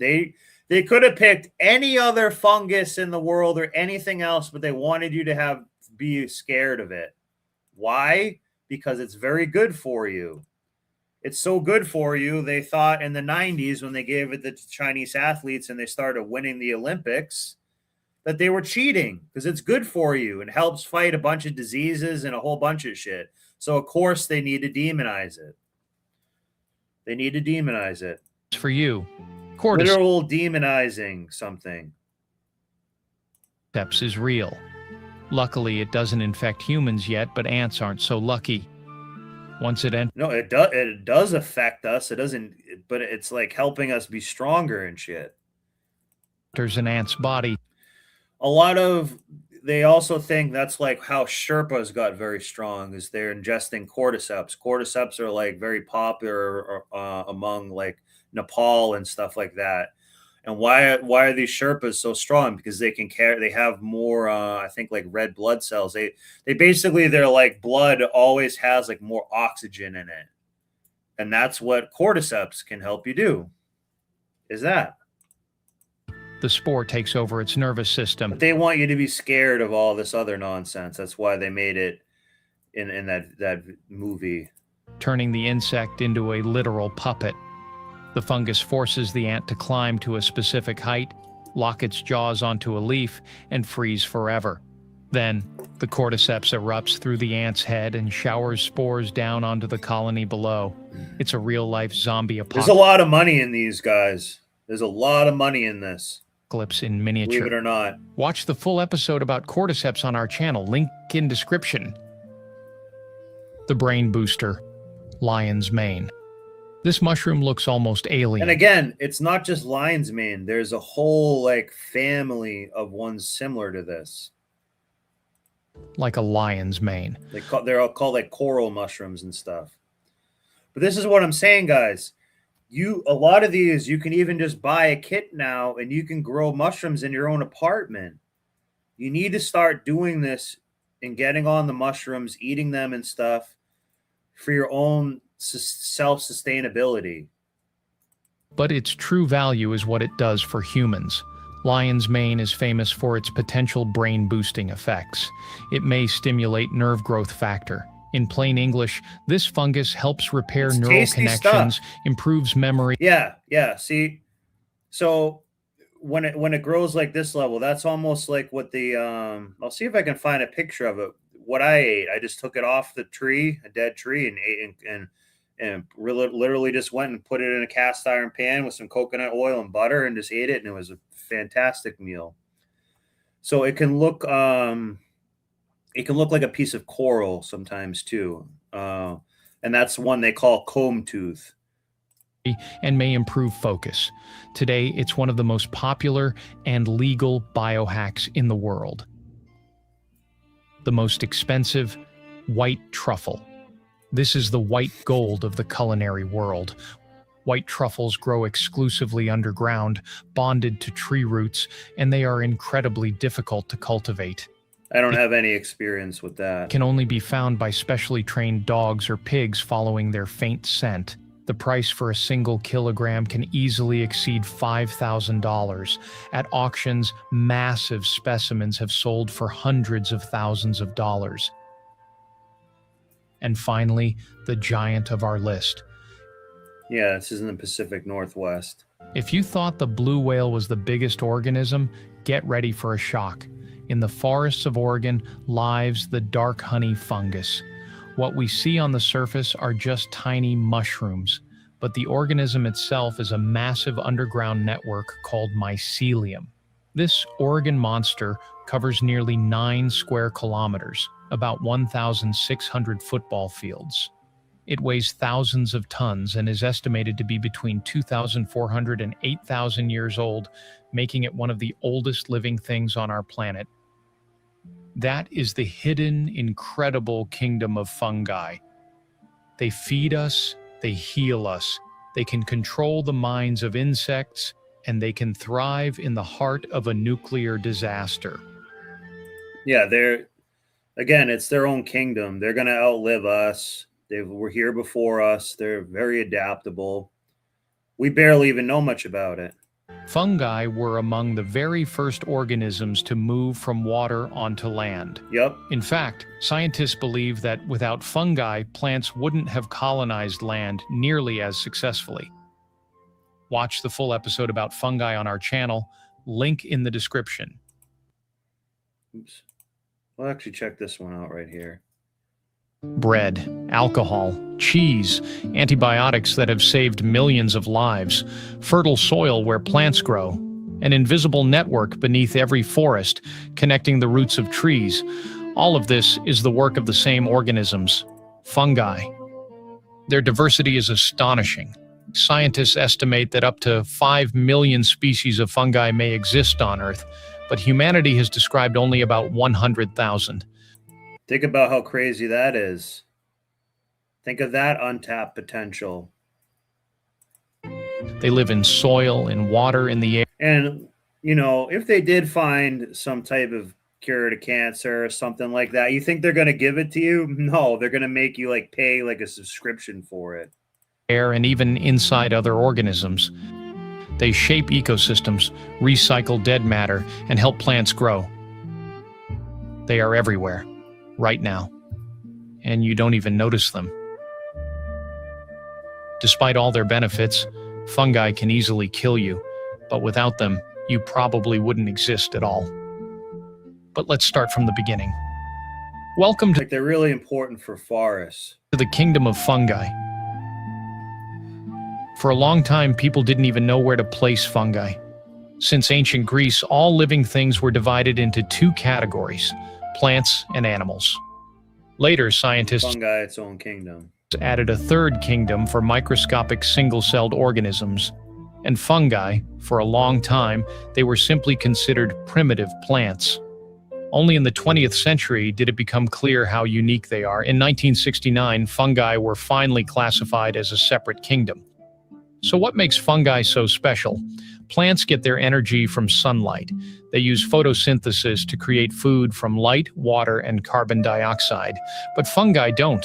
They have no chlorophyll. They don't use sunlight at all. Instead, a fungus releases enzymes into its surroundings, literally digesting everything around it, and then absorbs the nutrients. But even more surprising is how a fungus is built. What we see in the forest, the cap and the stem, is just the tip of the iceberg. It's only the fruiting body meant for reproduction. The main part of the fungus is hidden underground.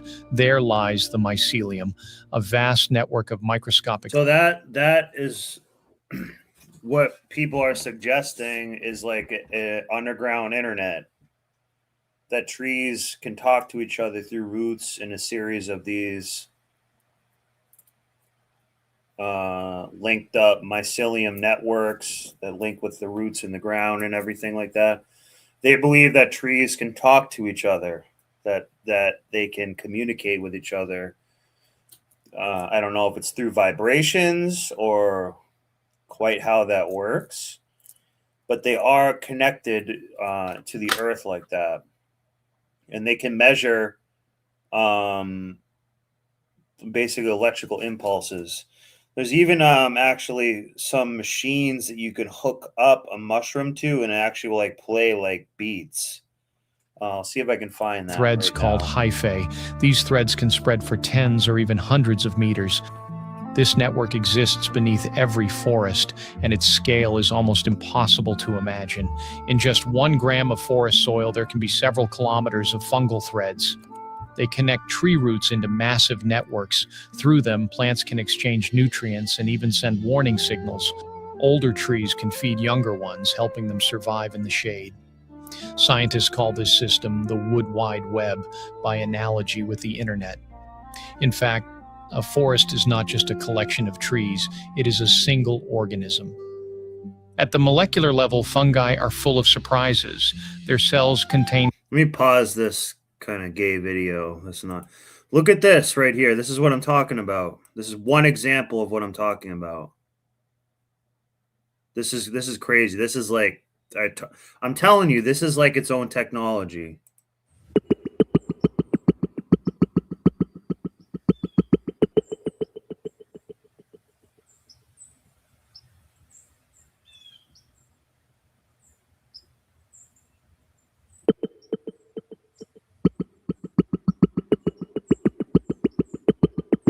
There's many studies and stuff like this.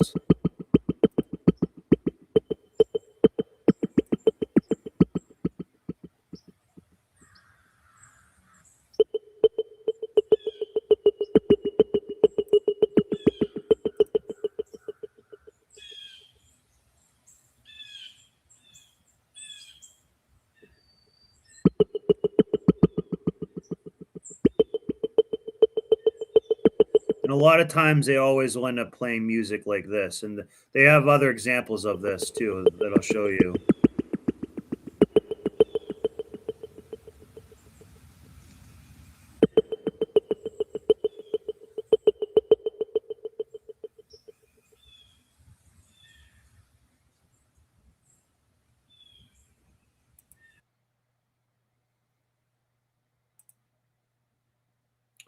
They have, hang on a second, other examples of this too.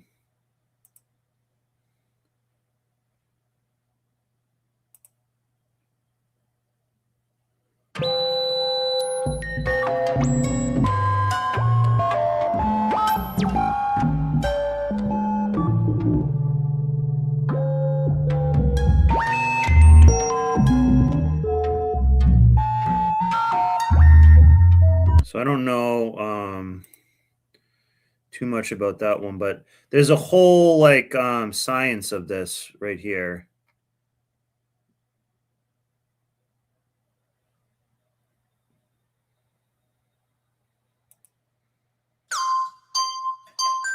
These musical mushrooms are playing a keyboard through electrical senses. It was magical just to actually see a plant actually move, which you never really do. Here's musician John Ross. I mean, they do move, but they move very, very slowly.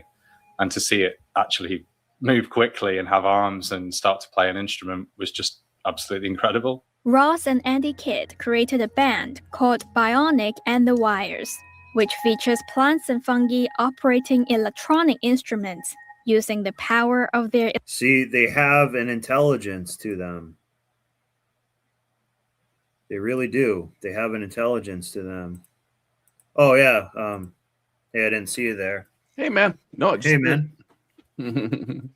Yeah. Have you ever seen any of this before, Omni, where they hook mushrooms and stuff up to these machines? Yeah, I've got all the equipment to do that kind of thing, and I haven't done it yet, but I want to see what the signals look like. Like, I don't know if it's like vibrations or if it's like pulses of electricity or what, but like when I see how basic they connect them. Yeah, well, I've seen this wild. done it like where it looked like a much more elaborate setup how they have it, like how the other guy had it hooked up. We'll actually look at a few of these because I bought one of those it's like a shitty one, but like one of those like Rife machines that does the frequencies, and I never really played around with it as much as I could have because I needed to. So I do think there is a whole science to all of this. But we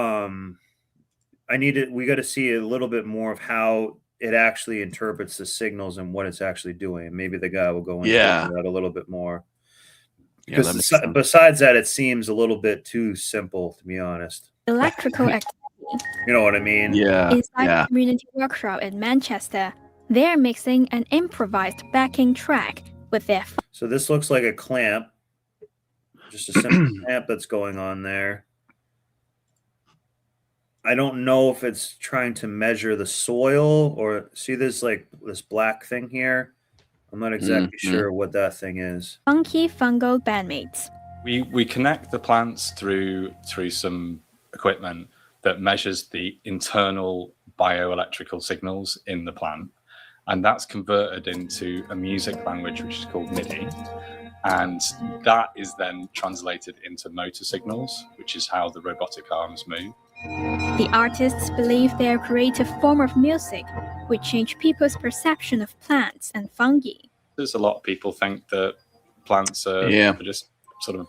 That's not... Yeah, like... It's kind of a half-ass explanation. Yeah, I mean, it's bioelectric stuff's kind of complicated to explain anyway, like because we just not familiar with the terms. But like if you hooked yourself up to like a multimeter and you held a probe in one hand and stuck the other probe in the dirt and you stood with bare feet on it, you'd pick up voltage, and it will vary over time, because of just your heartbeat and all these other things. I guess it's a similar Yeah, kind well, of thing going on there. they can measure stuff that way.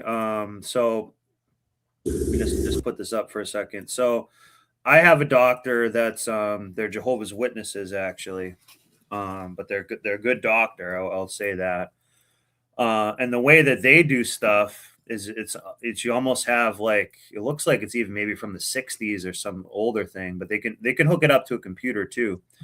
And they're kind of almost using like muscle testing. So in one hand, you hold like a copper probe thing, and you put like a little magnesium oil on your hand, and then you hold this copper probe thing in one hand, and then I think you're holding it in your left hand, and then in your right hand, you just kind of have on the table, and the woman will take almost like little, almost like a copper pin, and place it on various parts of your hand and say like, hey, like, does Joe need more of this like she'll actually like start asking like questions to it, and the meter will actually start doing certain things, but then she can hook that up to her computer and it like really gives a lot of really good information. And I think that's kind of a thing that some Jehovah's Witnesses have, because I've heard that other people have that, but they're a real doctor and like not an MD and ND, so they did all the medical doctor stuff plus they like they don't believe in doing surgery and a lot of the Jehovah's Witness stuff, but they're really good in my opinion. They're a really good doctor personally. Like my mom had cancer and they helped clear it up, and stuff like that. So I think it's a similar feedback loop thing that when they're testing me, that they're using on these plants and fungus and stuff like that. Yeah, interesting. Huh. Yep. See, Liberty. Yeah. Yep. There, I got another link for more the research paper being reviewed in a video. About this mechanism here. About how they discovered it, and it shows the real signals and graphs. And okay, stuff. Yeah, because I've seen this before, and sometimes it looks like someone just had like one of those music mixer board thing. I don't even really know like what the hell you even call it. Let me look up your link right here. Oops. Yeah, this is kind of oh yeah. Can you put it in the private chat? Oh wait, yeah, maybe you did. Yep. You did the bottom one. Yeah. Yeah. Oh, and the mushroom. So there's one thing I was trying to find, because I've read a lot of books on this.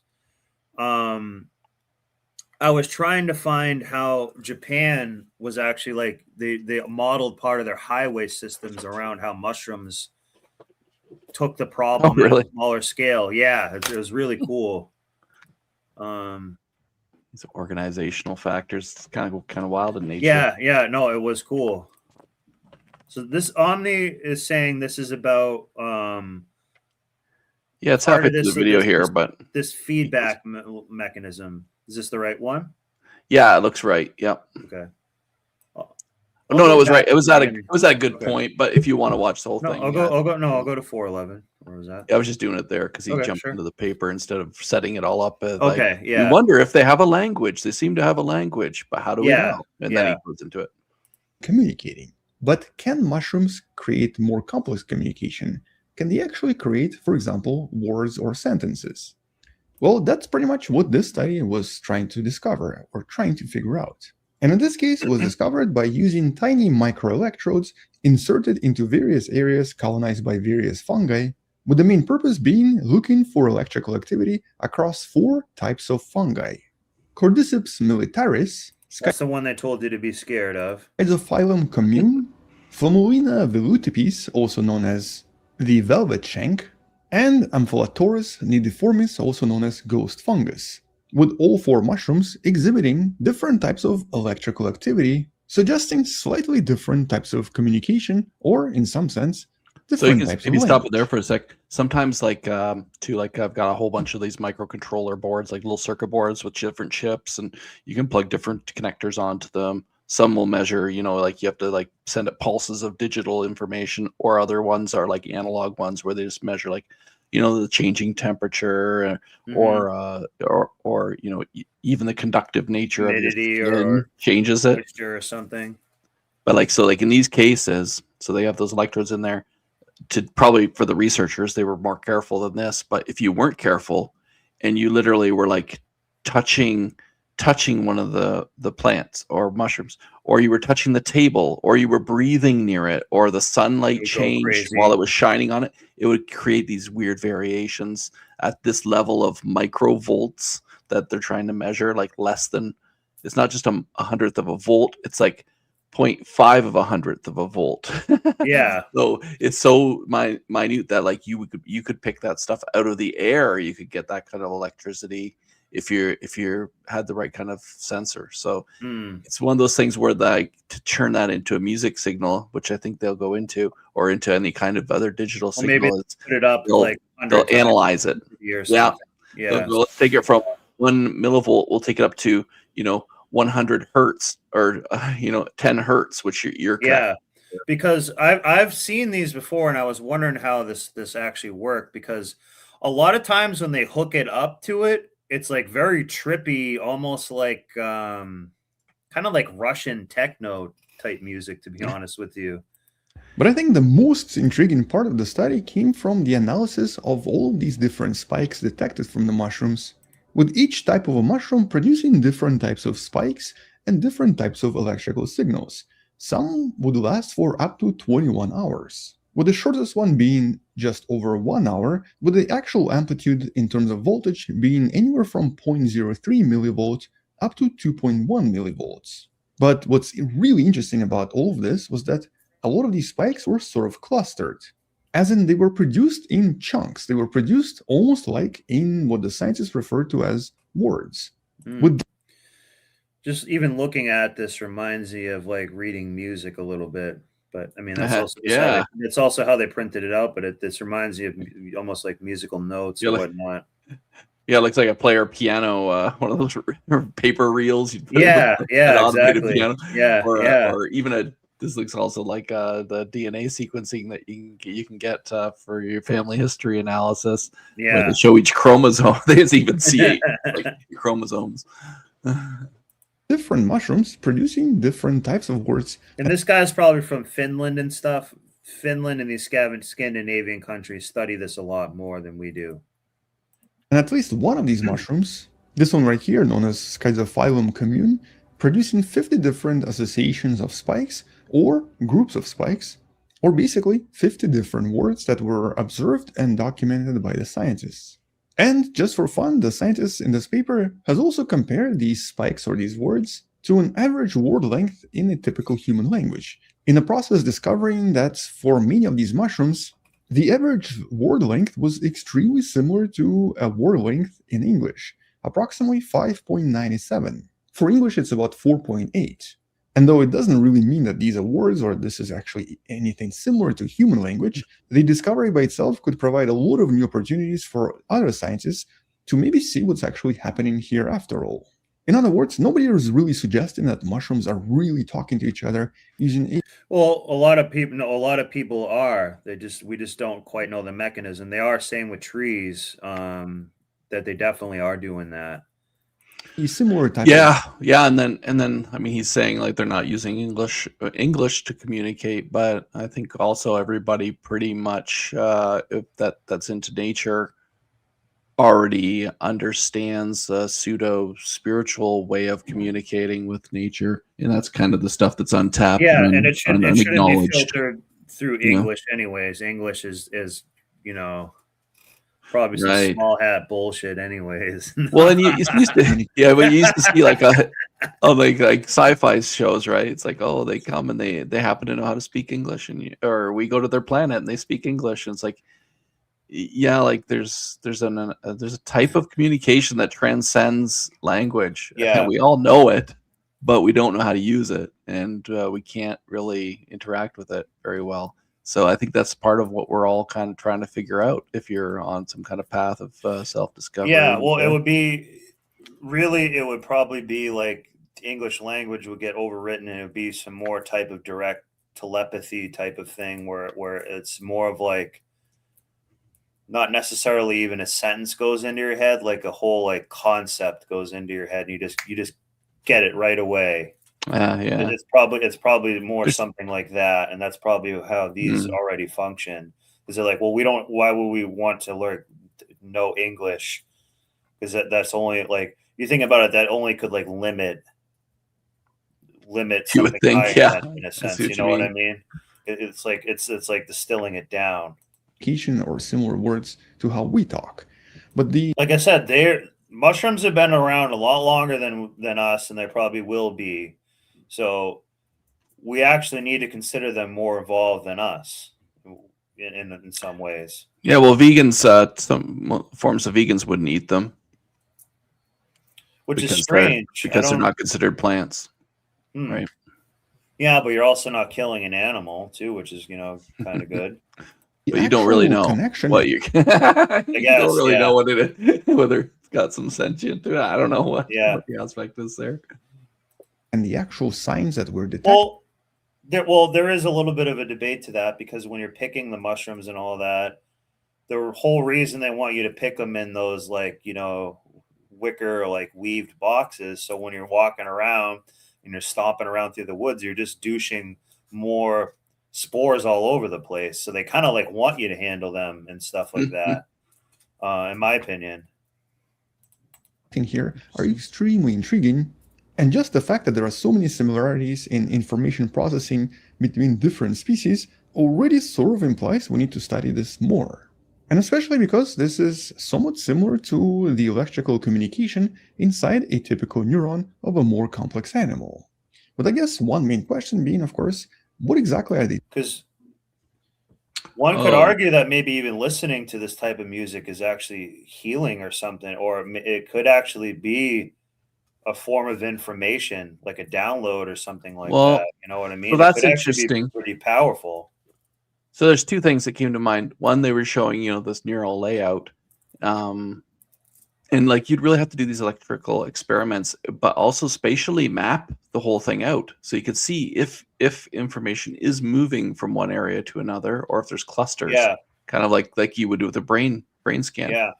And then also like to your point, so yeah, like we talk about the music aspect, but what if it's just It's almost like it's going like Morse code or something like that, or right. But what if it's like at that level that it uses itself, which is really tiny and imperceptible, right?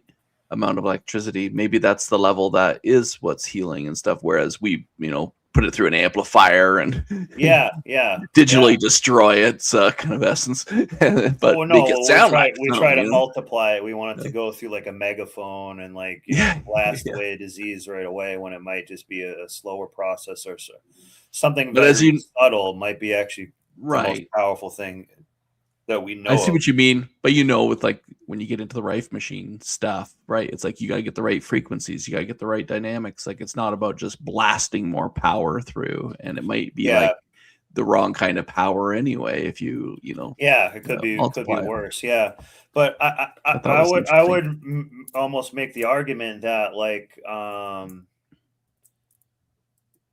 mean, music is basically a form of information in a way. And it could be,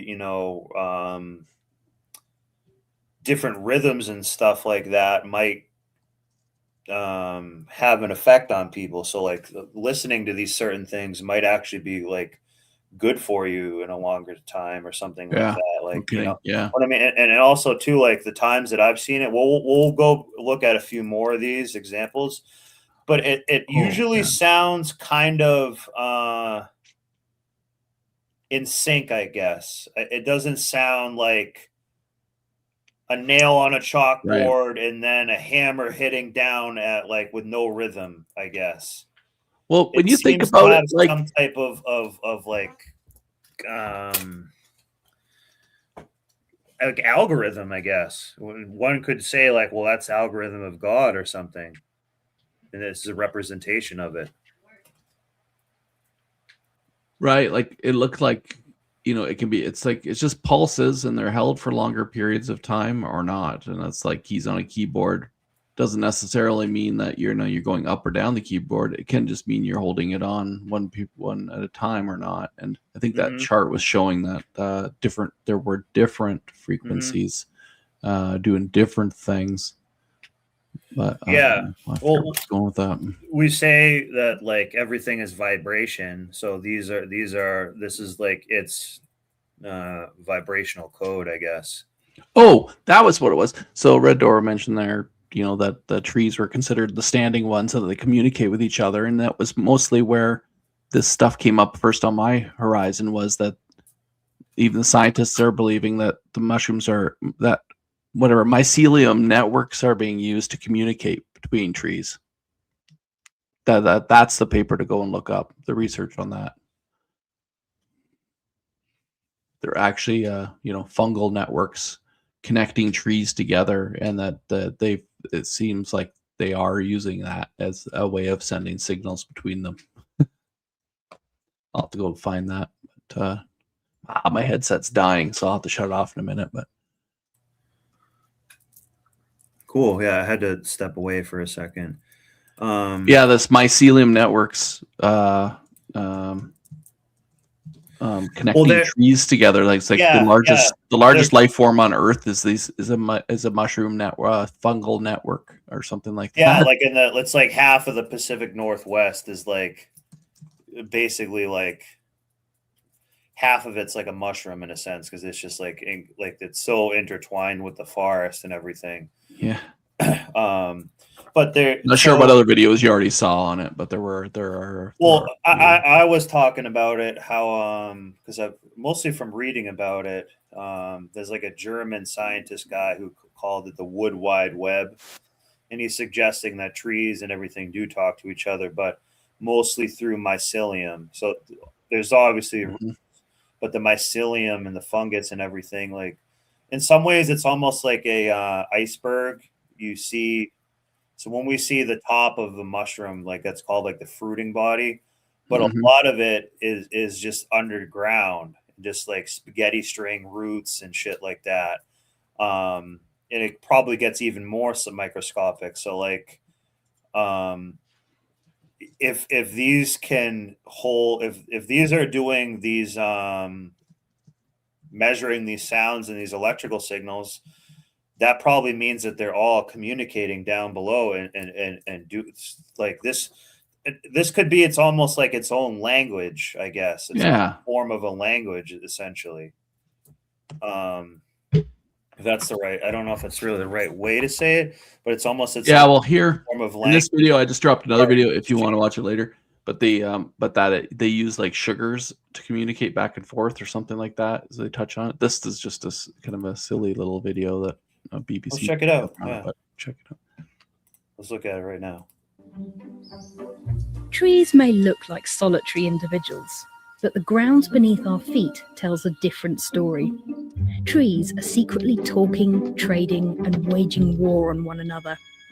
And sometimes helping each other too, because I work with trees, so I actually can like take note and see shit like this sometimes. They do this using a network of fungi that grow around and inside their roots. The fungi provide the trees with nutrients, and in return they receive sugars. But scientists have found this connection runs far deeper than first thought. By plugging into the fungal network, trees can share resources with each other. The system has been nicknamed the Wood Wide Web. Yeah. It's thought that older trees, fondly known as mother trees, use this fungal network to supply shaded seedlings with sugars, giving them a better chance of survival. Those trees that are sick or dying may dump their resources into the network. And this is also where mushrooms come in. They help when this branch falls down to the forest floor, it helps eat and decompose that, and Oh they yeah. help it so everything else grows. So mushrooms are kind of like a recycler. So they're parasitic in some ways, but they're also symbiotic in other ways. But that's really what mushrooms are. They're eating like wood. A ton of them. I mean, they do many things, but a ton of them are just like eating wood, breaking it down, because like otherwise the only way to like break down wood is like you'd have to like burn it, Yeah. basically. You know what I mean? Like, so it really actually does do a lot. which might then be used by healthier neighbours. Plants also use fungi to send messages to one another. If they're attacked, they can release chemical signals through their roots, which can warn their neighbours to raise their defences. But like our internet, the Wood Wide Web has its dark side too. Some orchids hack the system to steal resources from nearby trees. And other species, like the black walnut, spread toxic chemicals through the network to Tannins. sabotage their rivals. Oh really? Huh. Tannins, yeah, tannic acid, tannins, yeah. Cybercrime aside, scientists are still debating why plants seem to behave in such an altruistic Tannins are also like what make like wine taste a certain way and shit like that too. way. It's called like tannic acid. The hidden network creates a thriving community between individuals. When you're next in woodland, And is it far fetched? Like, we don't need modern science to suggest what Red Door was saying right up here somewhere. They call them the standing ones or something like that. Yeah. I think it was this. Yeah, us natives call trees standing ones, and they do communicate with each other. Like, it's not like we don't need to understand the science to know that or think it's far-fetched. Like, yeah, there probably is a lot connected under the ground that we just don't know about. Like, you know, Yeah. if any of you have ever dug something up in your backyard or anything like that, you see these roots, rocks, and I would imagine a rock can also sort of maybe store data. We know crystals can store data. Yeah, I mean So, every like, rocks kinda minerals could too. structures are crystalline. Crystalline, yeah. You know, so So that's it's like, amazing. you know, it could actually be in other words, what I'm just saying, it's not far-fetched to think that a lot of the trees can talk to each other and there's a lot more going on under the ground that we just don't know about. Right. But I would say it's easier for someone to believe now that trees do talk to each other than thinking that they don't. I guess. you might like to think of trees as part of a big superorganism, chatting and swapping information and food under your feet. Oops. I'm sorry. Wrong thing here. Yeah, one of my favorite Star Trek episodes. Well, it's the one of the cheesiest ones, but was an old Captain Kirk one with where they discover a planet where there's silica based life, and they're like basically like rocks that are like talking and moving and accidentally killing and eating people. But so it's this big glowing rocks are like the main. They run into the room. Oh no, where did the red shirt guy disappear to? Well, the rock ate him because he got too close or something. But it was like, yeah, what would life forms In one of the recent videos, look like, right? And mushrooms kind of start to make you wonder too. Yeah, well, I mean, I don't know if you've ever heard of the stoned ape theory. There's that, but there's also even outside of that, like spores can survive in space. Like we can't survive in space, so spores can survive in space. So if you think about how big space is, we don't even know how big it is, but it's really big. And spores can survive in space. So it's not far-fetched to think that mushrooms have come from another planet or somewhere else outside of the system. It's like one of the only things that can actually come from somewhere else. Mm-hmm. And they're easy to spread. Like they want to spread themselves. Like that's what I'm saying. Like when you pick one up and handle it, you're actually just like spreading it more. like kind of the best thing you can do is almost like pick it up and throw it, because it'll just, you're helping send it 70 feet away that, you know, would need wind and other shit to like basically carry the spores there. So they think that it's very plausible that mushrooms have come from a whole other galaxy or planet or whatever. Like there's that, but they also think that when, you know, they were like basically apes and stuff like that were eating like mushrooms growing off of shit, and that started to make them kind of trip and expand their mind and stuff more, and then evolve. They call it the stoned ape theory, but it really could come from like, it's actually more, I would say it's more possible to think it did come from somewhere else than came from here, because the odds are actually greater that it came from somewhere else because the universe is so big. You know what I mean? Like, yeah, they're you know, it almost is actually more possible to think it the other way around. And just because it came from somewhere else doesn't mean that it's bad. But you know, there's millions of types of mushrooms. We don't know everything all about them. So I would bet that it's possible it did come from somewhere else because they can survive in space. But they were saying, like in that earlier video, like they're talking about it like from an evolutionary standpoint, that, you know, they were critical for moving from water to land. So are they saying that they have an evolutionary theory on how they were created then, or how they came up? No, I don't think they had that, but I think they said like I mean, it makes sense on how, you know, like mushroom doesn't just have to be what we think of as a mushroom. It can just be spores. It can be like a slime. It can be like a mold. So I would think that has a very high level of adaptation to almost any type of environment. So including going from like water to land and stuff. So I'm not exactly sure what they said about that part of it. I don't think they really know either. So I think they kind of like keep it a little bit quiet. Mushroom. I just wondered because it is a weird one. Music. You know, so maybe yeah. I don't think that we know about it at all. But I do want to try one of these other mushrooms playing music one. Cool. I'm gonna have to drop because my headset's dying. So okay, cool. I won't make you suffer with my other microphone. Yeah, no, thanks for stopping by and having input into the show. I'll be listening. Thanks. Cool. Yeah, thank you. Let me go to shit. I just fucked something up.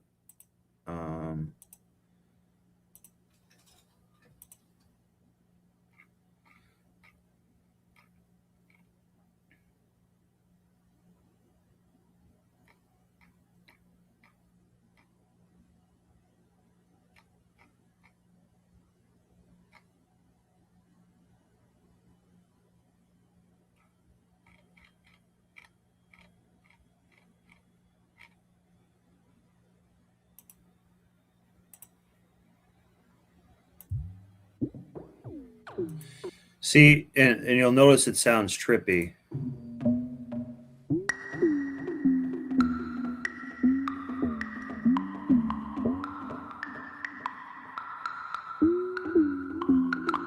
So this is to moss, and this fungi right here. So that's not really like one.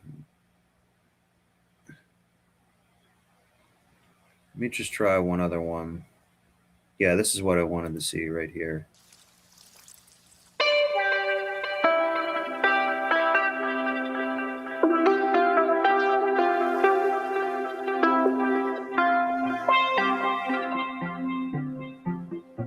Field Notes is the result of 2 years of me making music outside in nature.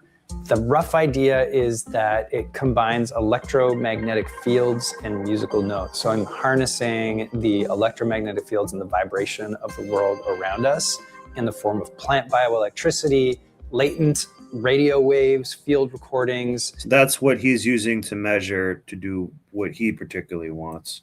The Earth's resonant hum and turning that into kind of like dreamy ambient soundscapes. I'm actually a biologist. I grew up studying biology. See, all this shit here is what we'll end up learning a little bit more about.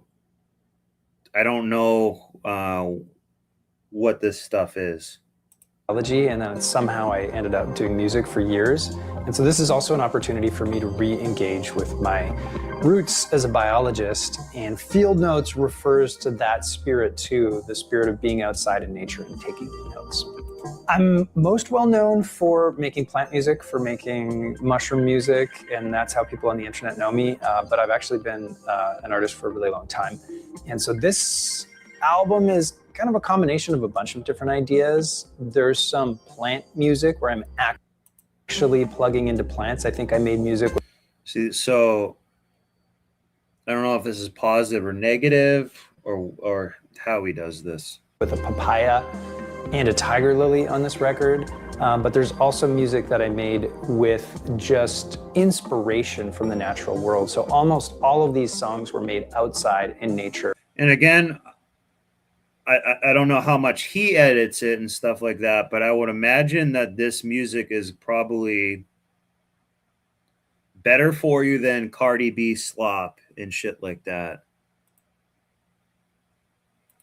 From what I've seen, he says, from what I've seen, it's an on-off signal, so musicians are adding more to make it sound funky. Yeah, I would definitely agree with that, probably. But there's also a famous quote, I think Beethoven or somebody says, music is oftentimes the silence between the notes.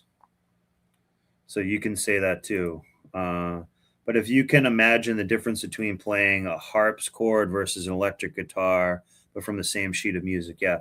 I'm sure they try to dress it up to make the music, better, but it is a cool concept. Most of them in the northern Gulf Islands of British Columbia, where I spend a bunch of my time. And during the pandemic, I was finding myself outside just making music, looking for something that made some kind of sense. This box is a modular synthesizer. It looks really complicated, but it's actually just a synthesizer with the wires on the outside, so you can reroute stuff that you want to reroute. It's almost like a custom-made synthesizer. And what I typically do is plug into... Well, it's just a synthesizer. Plants or mushrooms and run a small little current through it. As that current changes, as the resistance changes over time, it creates notes and rhythm changes on a synthesizer, and I can route those. So I think that's kind of what Omni...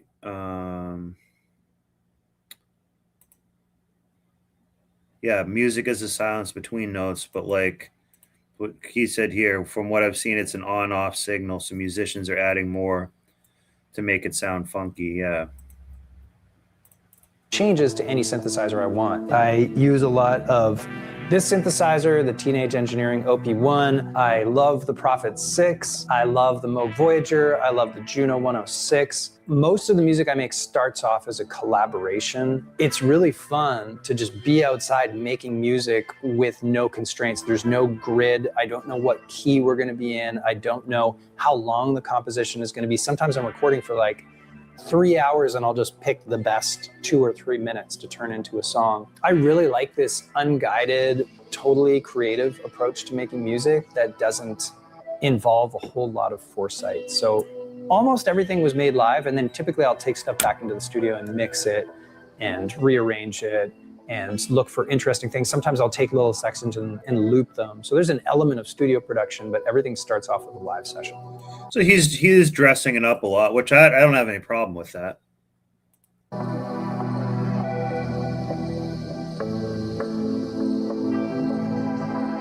I made Agency right outside the studio on the grass over there. So this over here, this little patch right in front of the studio is where I set up my gear for shooting Agency. This was early on in the pandemic, and I was spending a lot of time making music outside in nature. I sort of went to a different place every day. I think I put down a couple of wood blocks, and then my modular synth went here.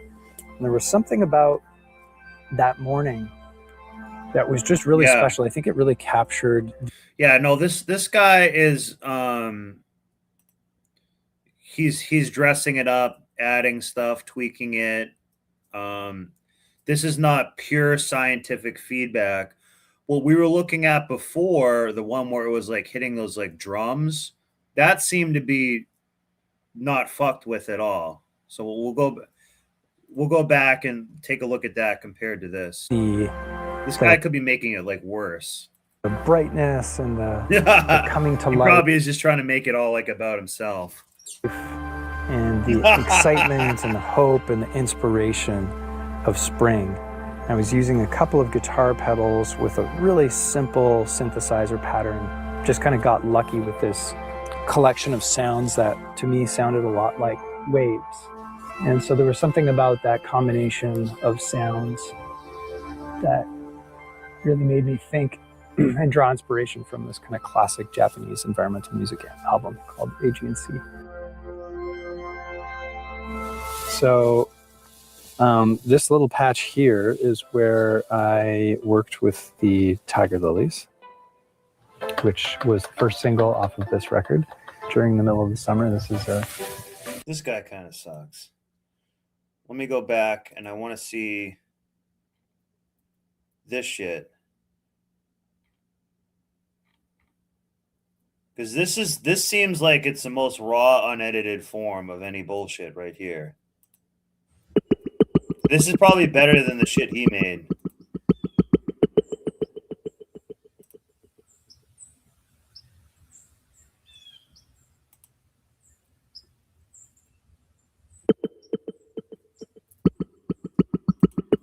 See, I think this could be communicating and be like good for you.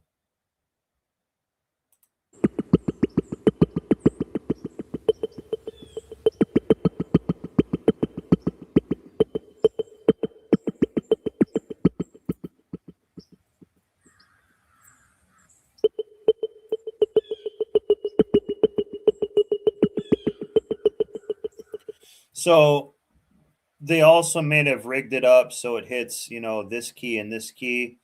It's not like it's deciding to go from here to here, and this one's going from here to here to here to here. It's mostly just the on-off signals, like kind of like Omni was saying.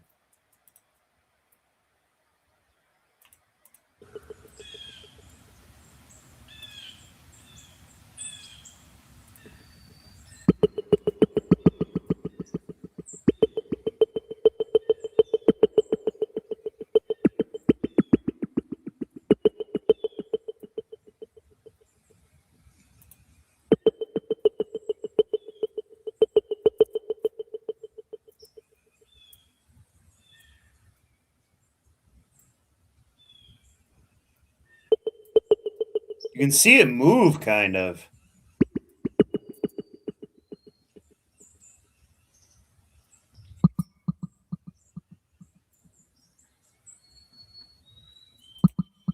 So he has this thing on an echoing loop as well, I think, to dress it up like a repeater.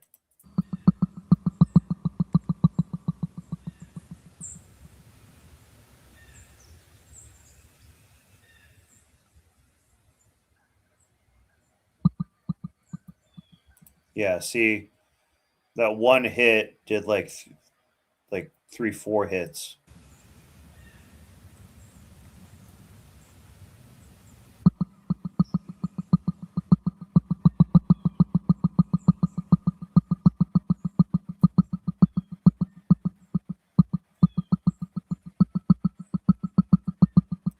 And you can see this thing, this is moving.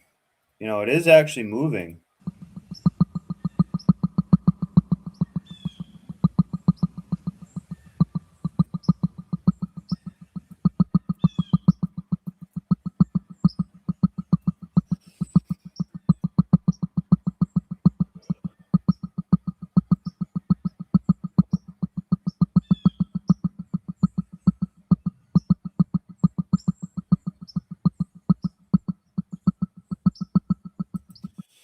And maybe this one is like negative, the other one is positive or something. So it's a pretty whole unique science.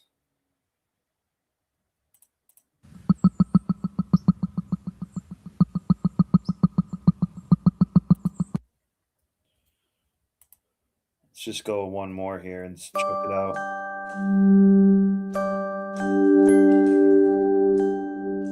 I mean, look at this.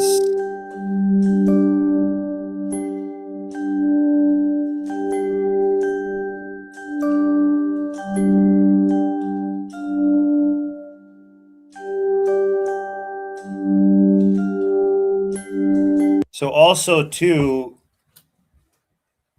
it's showing that there's energy in this. So this is just a bucket with a bunch of mushrooms growing out of it, but there's energy in it, and electricity. It's an energy. That means that it's going to give your body energy too.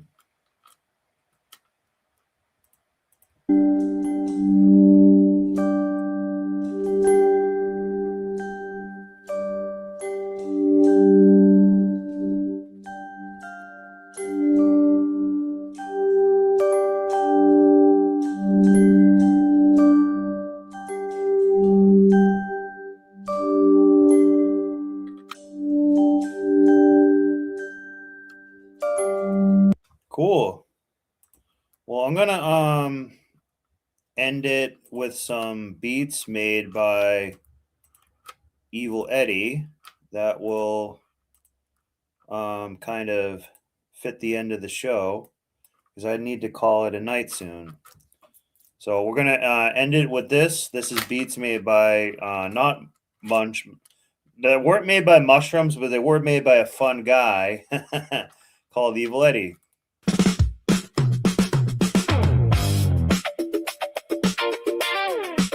Yeah. Life gets weird sometimes.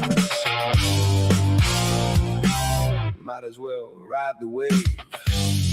Have a great night, guys. Thanks for showing up. Yeah, it's almost 1 a.m. here. And I just did this show without any show prep. I decided to talk about it. I'll be talking about mushrooms a lot more and make some videos on it. Running in the same old lane, but somewhere underneath the noise, people still connect to simple joys. Late night talks, yeah, the Apex one. You can send stuff to that, Yorgi. Sitting all around, funny little clues we finally found. Any show ideas, you can email me as well.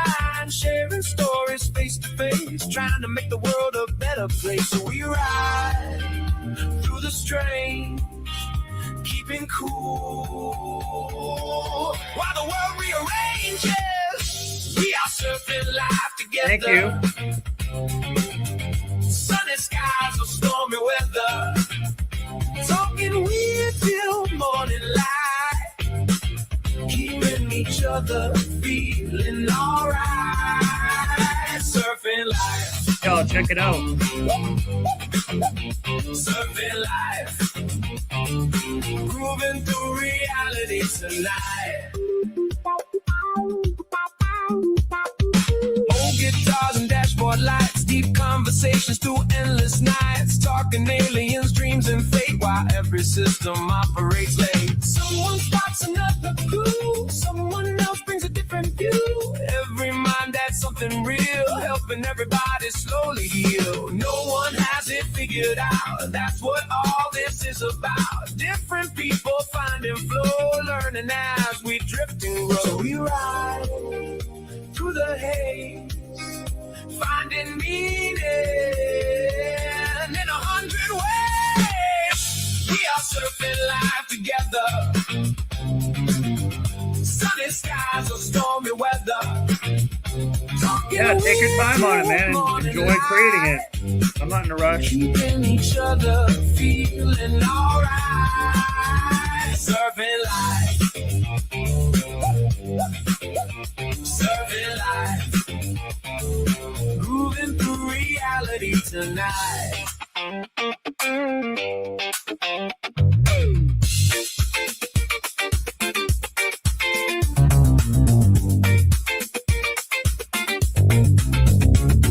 Windows down on an open road.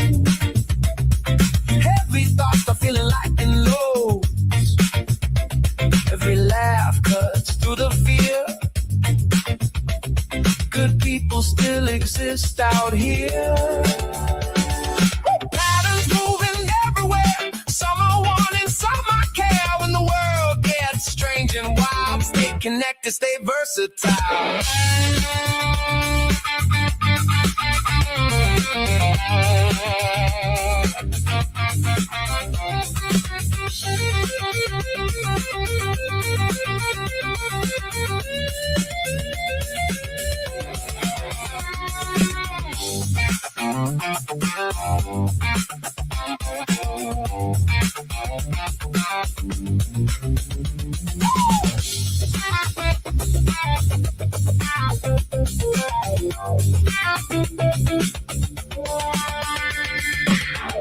We are surfing live together,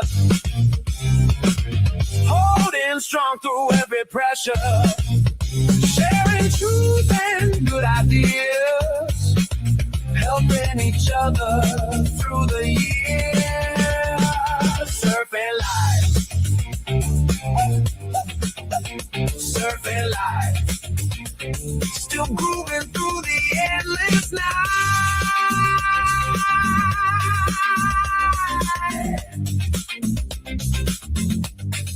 Keep your eyes open, keep your people close, and keep surfing. Do another Evil Eddie song. Life.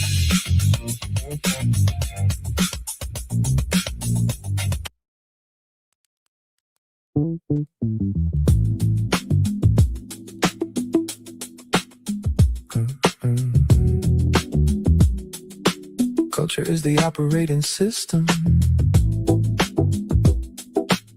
Invisible architecture. Silent instructions set.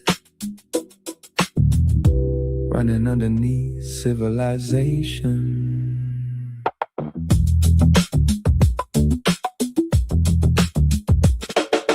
Culture is the operating system, quiet in the background while the world keeps spinning. Invisible patterns shaping every instinct. Most people never stop long enough to think. Fashion, language, fear, ambition, passed down like software with every tradition. Everybody sinking to the same transmission, calling it freedom while obeying the system. Children inherit unfinished code, learning what to value before they grow old. What to worship, who to blame, who deserves comfort, who deserves shame. Invisible lines, invisible walls, invisible pressure shaping us all. Invisible code inside every row, quietly directing the modern soul. Culture OS, running smooth through the mind. Invisible architecture hidden deep behind. Culture OS, every trend, every role, programming the rhythm of the modern soul. Culture OS, installed without consent. Most people never question the environment. Everybody downloading social permission, building personalities through repetition. Screens glowing soft in the night vision, turning human beings into algorithmic decisions. Everybody chasing digital affection, curated lifestyles for public inspection. Metrics replacing human connection, validation loops become addiction. News cycles weaponize attention, fear becomes profitable intervention. Outrage spreads faster than reflection. Division sold as audience retention. Consume, repeat, identity built from the social feed. Like, share, swipe, obey, another version every day. Culture OS, what run deep in the frame, telling people who to love and who to blame. Culture OS, quietly rewriting truth, manufacture reality injected through the youth. Culture OS, invisible command, most people never realize they've been programmed. Cities glowing cold in neon weather, everybody isolated together. Digital tribes forming forever, but nobody really understands each other. The rich sell dreams, the poor sell